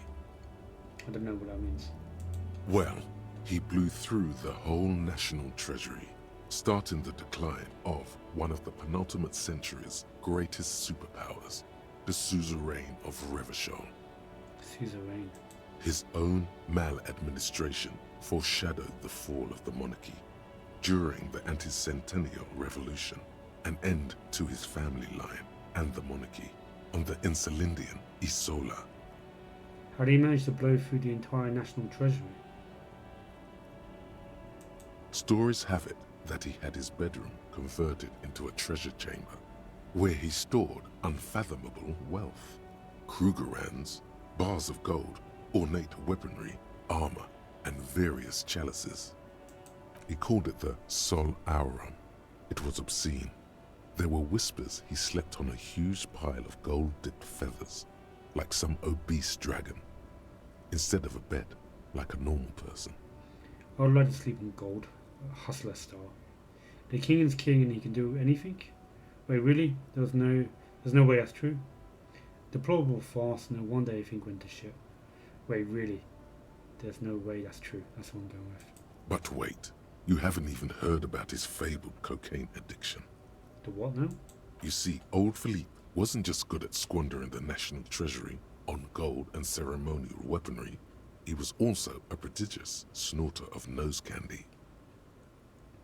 Okay, what's nose candy? This is a lot to process. So he's addicted to nose candy, a bloated druggie. Yeah. So I do that. So he's addicted to nose candy. That's what the revolutionaries said 150 years later, right before they emptied out the royal mausoleum and dumped His Majesty's mortal remains in the Insulindian Bay. Okay, where's he buried now? Beneath the cold waters of the Insulindian Bay, thrown there by the revolutionaries after they cleaned out the royal mausoleum. What happened to the statue? The original was blown apart by communards, then further damaged during the landing of the coalition's airships during the turn of the century revolution, when Martinaise was leveled. Most historians think the coalition's hasty landing may have ultimately saved the statue. If the communards had more time, they would have reduced it up to even finer pieces. Who restored the monument? Some years ago, a group of liberal, artistically inclined individuals, designers mostly, thought it would be ironic to restore the statue of the most wasteful ruler of Revachol in the poorest part of the city. Yeah, it's pretty ironic. The statue is supposed to capture the moment it was blown apart, like an instant frozen in time, a rare butterfly trapped in amber, floating on a sea of shit. So that image at the beginning of the game, loading the initial splash screen, menu screen, that's what's depicting then, I suppose. Revachol being levelled. But I also remember, I think at the beginning you got this main character here on this statue. So I wonder what that's about. That's brilliant. So funny and nihilistic. Such a bad idea. I really don't get it. Yeah, I like that. Yeah, sounds cool. I also like the design of the statue. It's cool. People in Martinaise tend to disagree, as do many prominent art critics and thought leaders with more nuanced social awareness than the young ironists. Those critics might have it wrong, though. There's more to it than just ironism, but you can't say what precisely. Perhaps this art mystery will be solved at a later time. Philip III, the squanderer, however, with his bronze face up in the air, doesn't seem concerned about what the hoi polloi think of him in death. Hoi polloi. Oh, I remember hearing that before. Is that the police? Something? I'm probably wrong. Not that he ever did in life either. What indentations? What do I see? Something with great kinetic energy seems to have impacted the cuirass, around where the heart is. A bullet? Someone shot him in the heart. Interesting. I don't know, someone shot the king. Okay, I can't see it, but I take your word for it. What do you think? Well, Martinez is riddled with bullet holes. This place saw a lot of action during the revolution. But the statue is recently renovated, so maybe a joke? Target practice or a political statement? Yes, a political joke. Target practice. Political is a king and he's shot.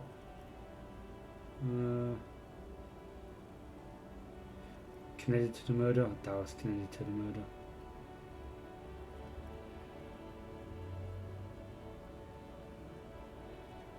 Political. Is a king and got shot. Why not? What this shows us is guns aren't too uncommon here, and people still shoot them, sometimes at kings. Takes a note in his notebook. The king stands high above you, surveying the bay, mute and indifferent to your sightings. Alright, cool. I'm not going to do anything too crazy for the rest of this stream. I've only got half hour left, so I'm just going to do some minor investigation around this area and probably go check the bridge out as well, try and lower the bridge if I have time. Physical instrument +1. Cool. That might be quite handy actually. Was a jacket. Purple and pink.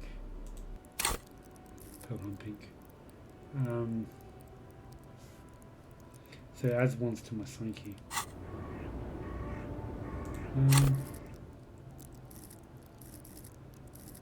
Physical instruments quite high as is.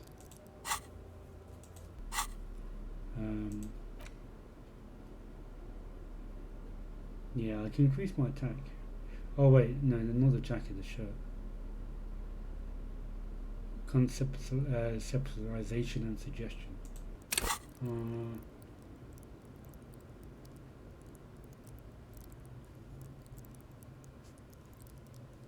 Suggestion's quite low. I'll probably need that still on. I was thinking about putting on. Let's read it. Tank top, gym vest, bikini or sweat. This sleeveless shirt is the best choice if you're not afraid to show off your masculine upper body and hairy chest.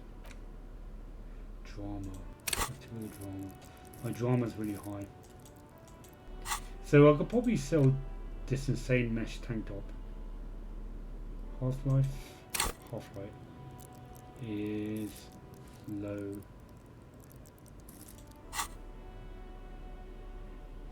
Spirit the corp.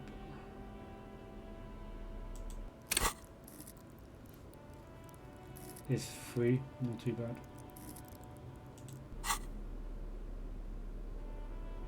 -1 shivers. Alright, cool.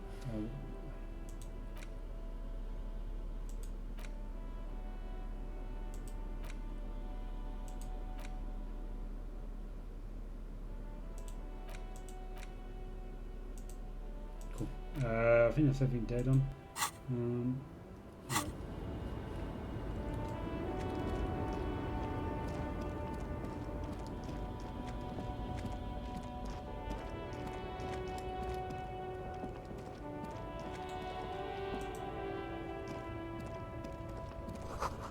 A foreign car kept in good condition.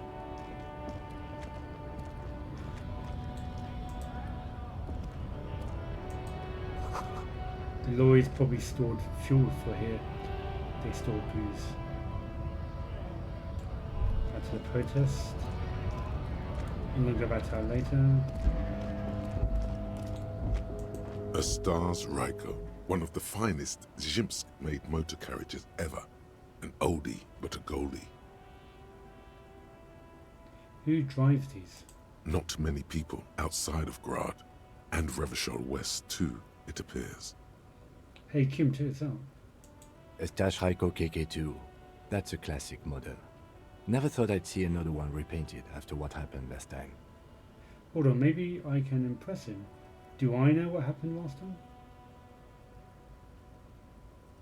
What happened last time, Kim? An old case for my precinct. A couple of Zhimsk migrants saw a Stash Ryko stopped in the street, painted just like this, muddy brown. Murdered the driver on the spot. They said it was an honor killing, Hussar style. The Zhimsk community protested the trial, flying the banners of some old king or whatever. 5,000 came to protest. Correction. 4,395. The fourth largest public protest of a criminal trial in Revachol. Heard correctly, Kim, but only 4,395 people were on the protest. Yeah. Yeah, I'll do that. Is that so, officer? I'll take you at your word. Who are the Zimp community? People we are paid to protect. Let's leave it at that.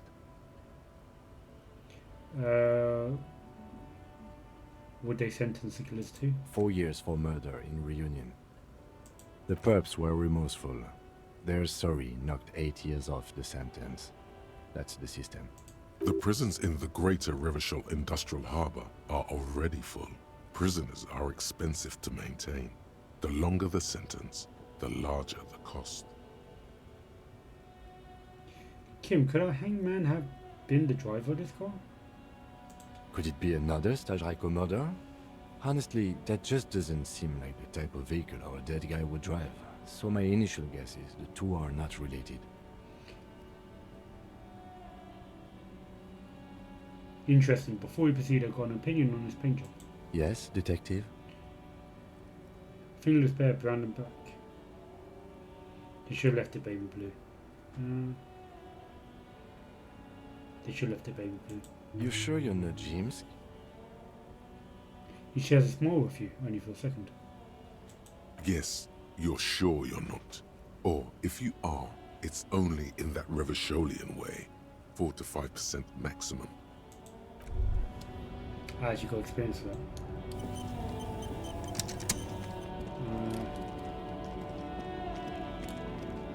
I want to check something.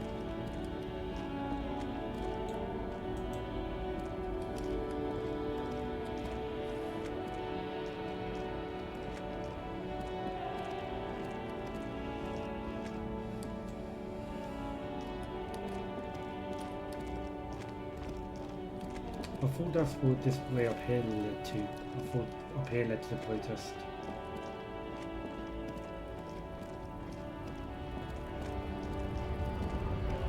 Yeah, okay, cycles around.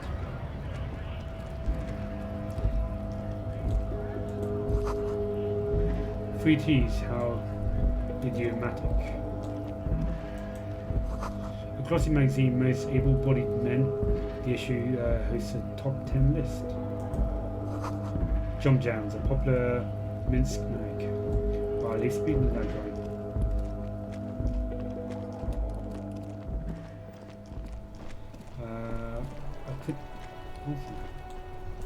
In the morning light, the white on blue police livery on the motor carriage cannot but catch your eye. Wait, why am I even thinking about this? What am I supposed to? Do something important? Something murder-related? There's always something important. Doesn't mean you can't take a moment to admire this piece of machinery. This is a Caprice Kanema, the Caprice Motor Corps follow-up to their highly successful workhorse, Caprice 40, and the answer to the Lum's racing breed, Ferv series. With its air-cooled, rear-mounted 12-cylinder compression ignition engine, driving the rear wheels through a 4-speed manual gearbox, the Kanema is able to reach 100 kilometers per hour in 13.5 seconds, and go on to a top speed of 180 kilometers an hour. When you roll over in the first sharp corner, turn your attention to the motor carriage itself. Turn your attention to the motor carriage. Even at a standstill, the unibody Caprice Kanema looks sleek and dynamic. The cabin is tilted frontward to give it a more aggressive, hunched look. Someone has waxed it recently. This machine really puts the loco back into locomotion. Pointed to the vehicle. Very cool. I don't like your machine, Lieutenant. Looks impractical. I'll do the top one. Mm-hmm. You want to take a closer look? What is packing there? Pointing engine. A fine machine, one you hand over a smooth metal surface. Yeah, what's it packing? 130. I reckon that's a 7-liter V12 there. Man, that's got to be a major advancement over the KR-18GU engine on the old Caprice 40. What's that, Bobby Chin? A 7-liter V12?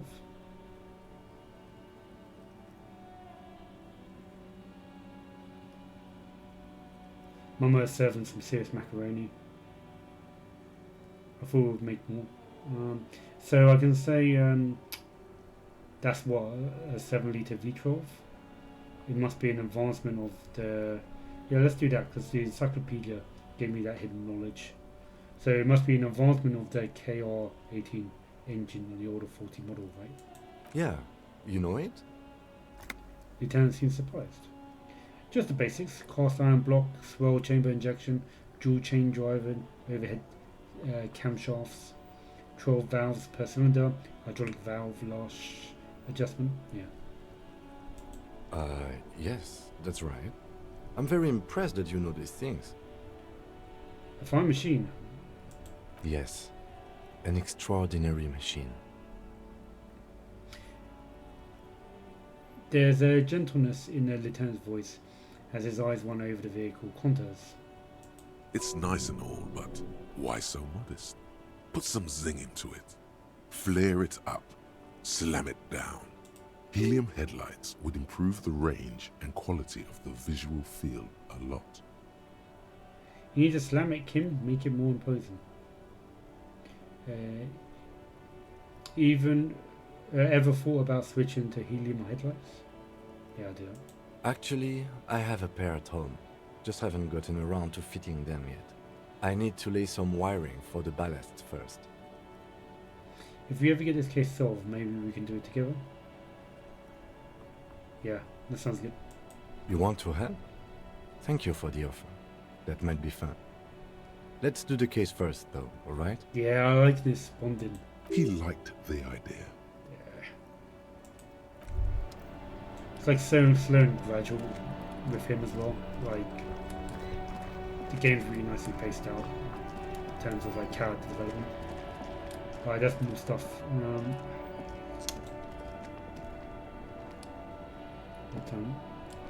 I've only got like 20 minutes left of the game. I'm gonna beeline.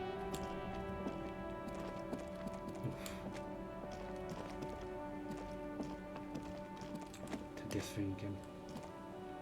I think again I have opportunity to it.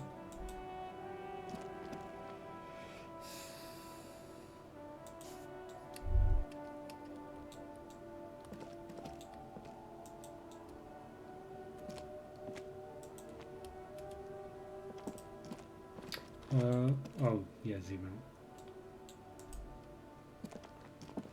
A crumpled billboard reading, Samaran butter soaks in the canal.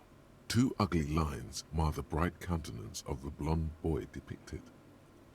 The sign billboard had fallen on the waterlock, keeping it open, and thus out of order. Visual calculus. Fine. Yeah, I don't need to be higher. I thought it refreshes after a day. Alright, well, that'll be the next thing I do.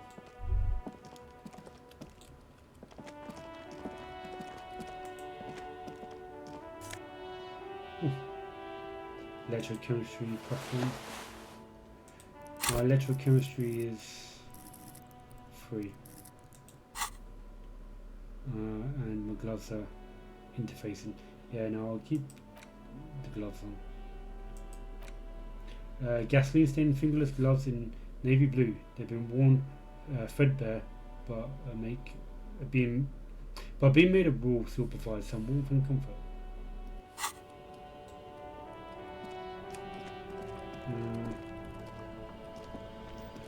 Yeah, I might have to leave it. I find it hard to use these controls.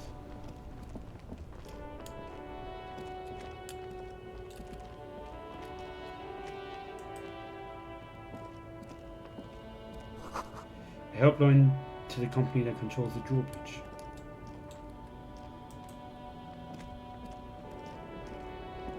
There's a pile of cheap sunglasses in a small box, a variety of shapes and colors. You like sunglasses, officer? I've got the latest styles right here. The vendor takes a pair of sunglasses and sticks them under your nose. Try the shades on. Abort. These are hideous. What's more, they don't even fit your face. You can feel them pinching your nose and chafing against your brow. Damn, officer! You look like a mega secret spy. Very secret. They're practically made for you. I'll let you have them for 2 real and 50 cents. It's going to be very difficult for anyone to take you seriously with these things on your face. No, you are definitely not buying those. You are too sensible for this. I'm half tempted. It'd be good to see the stats before I do though, but... Are you sure? But they look so good on you. You should think this through, officer. Electrochemistry +1. Logic -1. Electrochemistry, what was that again? 3. And what was...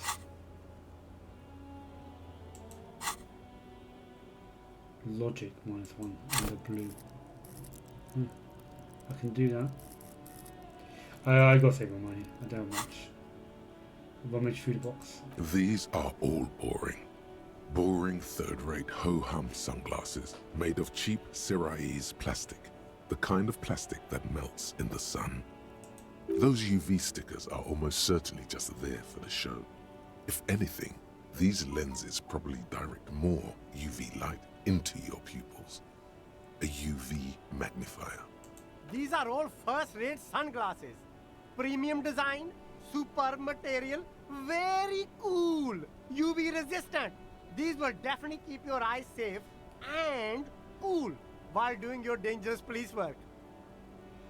Conceptualization. Try again, maybe you can find some interest in sunglasses in the box. Yeah, fuck it. Oh, what's the harm? Hey. Ah, see a pair of royal blue shades. The right and the left temple says insulatic rendezvous. The frame appears to be hand carved out of bone. Oh, very interesting choice, officer. Very high culture. For the first time, the street vendor voice trails off as he watches you inspect the glasses. I'll try them on. This is how a sea monster sees the world. You've become a sea monster. Giant, hidden, and strangely tender at heart. All is blue. Alright, but these actually make your vision worse. It's like literally being underwater. Fair enough. Wow, officer! You look so cool! Street vendor has picked up the pace again and observed the world through deep-sea tinted glasses. And they can be yours for a mere 3 real.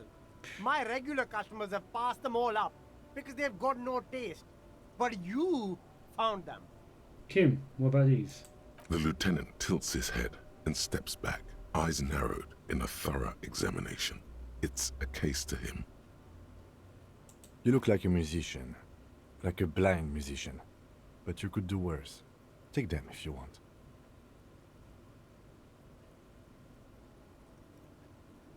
-1 perception, +1 inland empire.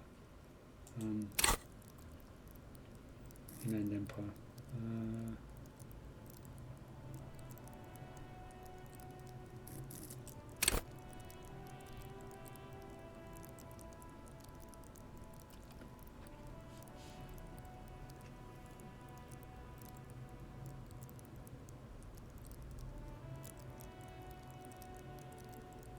So the number there, 3, is the total from the base 1 that I get with it. I suppose the 1 there. The learn skill, I added 1 dot to it. That makes it 2. And bonus from the items, so I got an item that adds 1 more to it. So without the items, it's actually a 2. So the numbers here basically tell you the total with items included. So there's a bit of illusion. So without the item, it's basically the number here plus the number of dots here. So 5 plus 1 is 6. So the 7 must be one of the items. Yeah. Signature skill.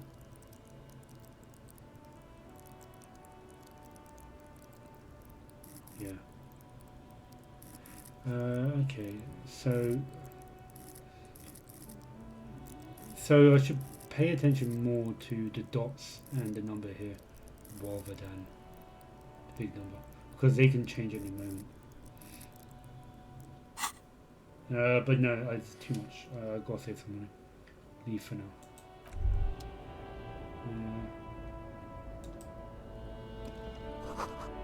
It says humanitarian aid, tuna fish, North Wesel. This says speaker from the people of Samaria. Did I speak to this guy earlier?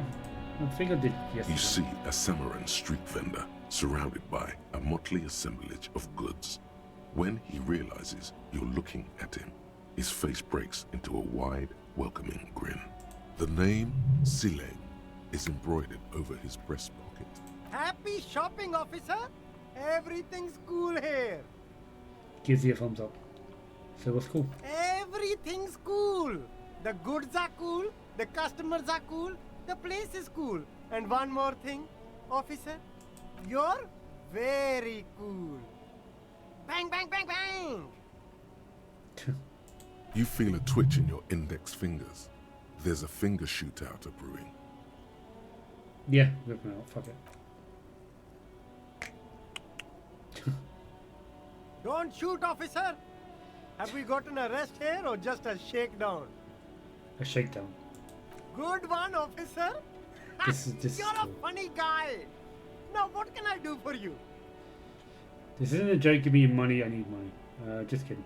I'm really here to shake you down for some answers to official police question. Then fire away, officer!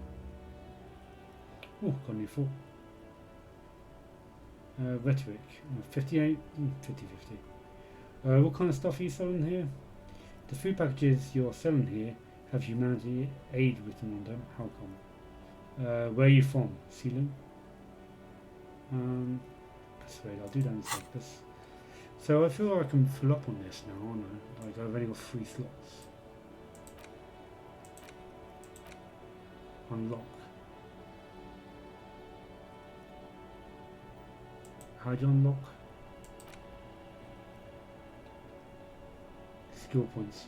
Oh, okay, cool. Alright, I can use my experience points to actually level up these as well. Alright, well I have to get rid of one, don't I?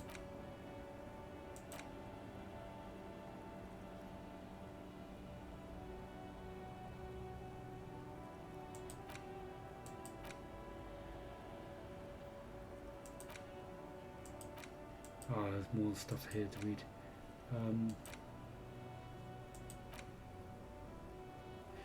Let's go back to this one on Aces Low. The Slindian Civil War was not the first war to see the use of hybrid airships on both sides. But oh yeah, okay, cool. Yeah, I think you read this out already, actually.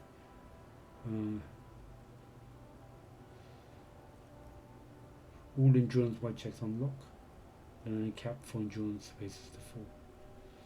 Can I unclick?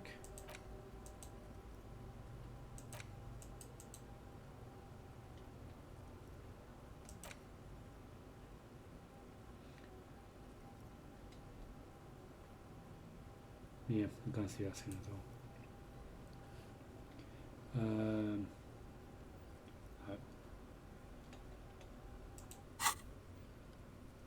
Alright, let's do this rhetoric. No need to dress this one up. Just tell him what you want. I want your money now. Oh, okay. But why, officer? Because I'm cropped. I don't really remember how it works though, being cropped, I mean. I don't know, it's just the only thing I could come up with in my head to ask you. I need to get money somehow. Yeah, I'll do that. Ah, yes. Money is very important. The street vendor nods dead serious. Are you trying to ask for a bribe? If so, you're not doing a very good job. He looks at the vendor. Sorry, detective.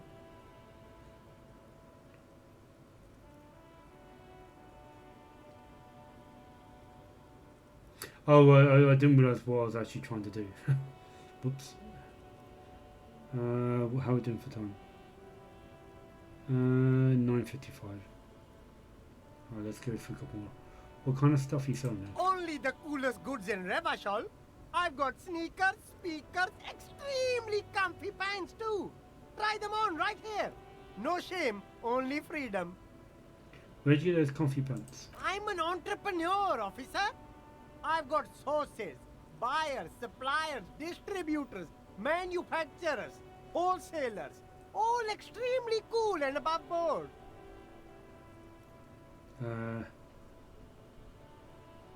Is there discounts for cool officers like me?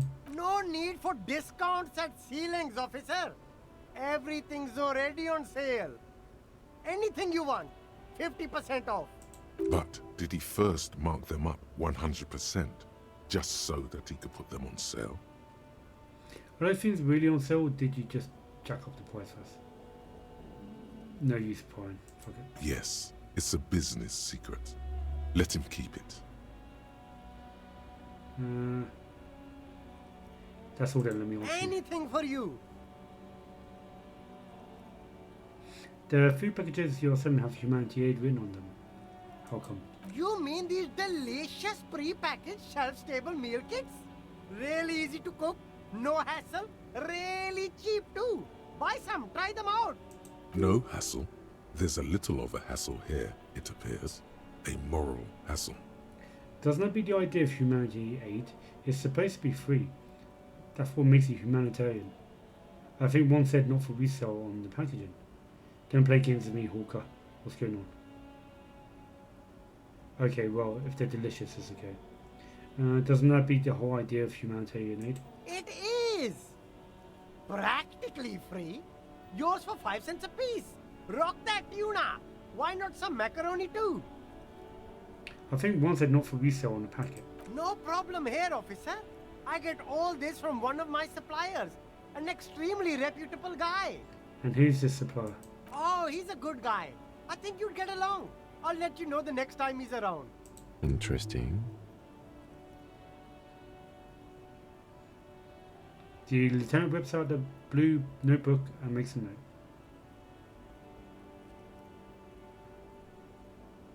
I can actually do this again.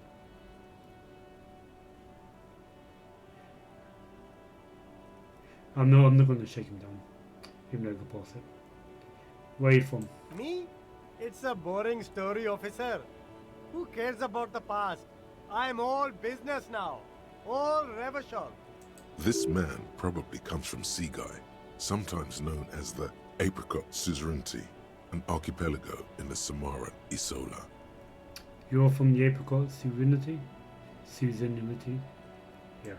Apricot Suzerainty calls to mind an era when the Seaguy archipelago was colonized by Revachol. It's a bit of a slur, in other words. Sorry, I didn't mean to say that. I meant to say that you're from... Pronounced it very painstakingly. Seaguy? Yeah. Very cool. I admire your awareness of our intertwined histories. It's super nice of you to apologize for colonialism. But the Apricot Suzerainty is a shithole. That's why I left. Why, but isn't it on a shithole because of Ravachol? You're welcome. I do try to be supportive of other people's and their cultures. I don't know why I'm talking about this. Some kind of mind reaction. Why, but isn't it only a shithole because of Ravachol? If you say so, officer. I don't worry too much about politics. I'm an entrepreneur, you know. Whatever's good for business is good for me. It's like proper Del Boy going on here. Look around, thanks. Alright, cool.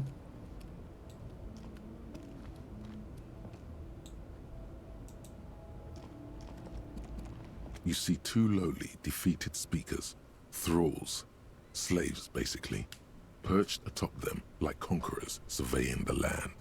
A pair of found, durable wear sneakers, ultra series. I can see you've a taste for luxury, officer. Can't keep your eyes off those sneakers? Inspector sneakers. A pair of Faun Ultras. The design is impossibly sleek and simple. A futuristic silhouette with a sleek monochrome colorway, a jet black upper, and a silver-lined midsole. Dedicated, victorious, sporty. These Faun sneakers are a must-have for a track and field legend. Those sneakers, mister. Those sneakers are the latest Faun sneakers. Super air, super fine, super cool. Only 50 real. Yeah, I can't afford that. Only? That's madness. Faun Ultra. We're the future. You remember the slogan from some magazine. They look cool. Probably lovely. Inspect the speaker. These once respectable speakers have been conquered, reduced to a mere prop by the indomitable Faun Ultras atop them. A small heat emboss on the veneer reads, "Solidarity aid from the People's Republic of Samara." The speakers themselves don't seem to display any magical qualities. No, don't look at the speakers, officer. Look at the sneakers. The sneakers are the stars here. But I already looked at the sneakers. Then look at them again. These are the premium lifestyle sneakers, officer. The What? best on the market. Why can't I just buy the sad Concord Salmon speakers? No way, officer. These aren't for sale. They're bad speakers. Low-fi socialist junk. I need some speakers. That's why I want them. I think it might be lo-fi socialist junk myself. But I need some speakers. Well, if you want them... He pauses a moment to calculate. But see, they are the pedestal for my sneakers. If I let go of the speakers, where will the sneakers go? I can't leave premium lifestyle sneakers on the ground. If, on the other hand, you wanted to buy the sneakers too, I could maybe throw in the speakers for little extra. 50 cents? Damn, so you have to buy the sneakers first. Alright, I'll leave that. Good time to leave it as well. It's 10:02 at the moment, so just after time for the night. Alright, cool, let's leave it. Let's call it night. I know I saved, just OCD about it. Alright.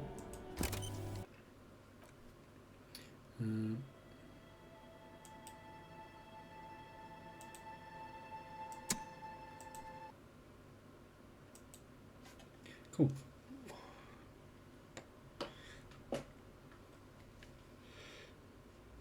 Yep. Alright, thank you very much everyone for watching. Really good session. Yeah, we're really getting into it now. We're really liking it. Alright, cool. So next session is Tuesday, 6 PM to 8 PM. But like, if I'm not doing anything afterwards, I might roll it through and see how it goes. Yeah. So if you're watching this on YouTube, feel free to head over to Twitch on Tuesday to continue watching me play. And if you're watching this on Twitch, all the other episodes are on my YouTube channel, which can be found in the link in my bio below.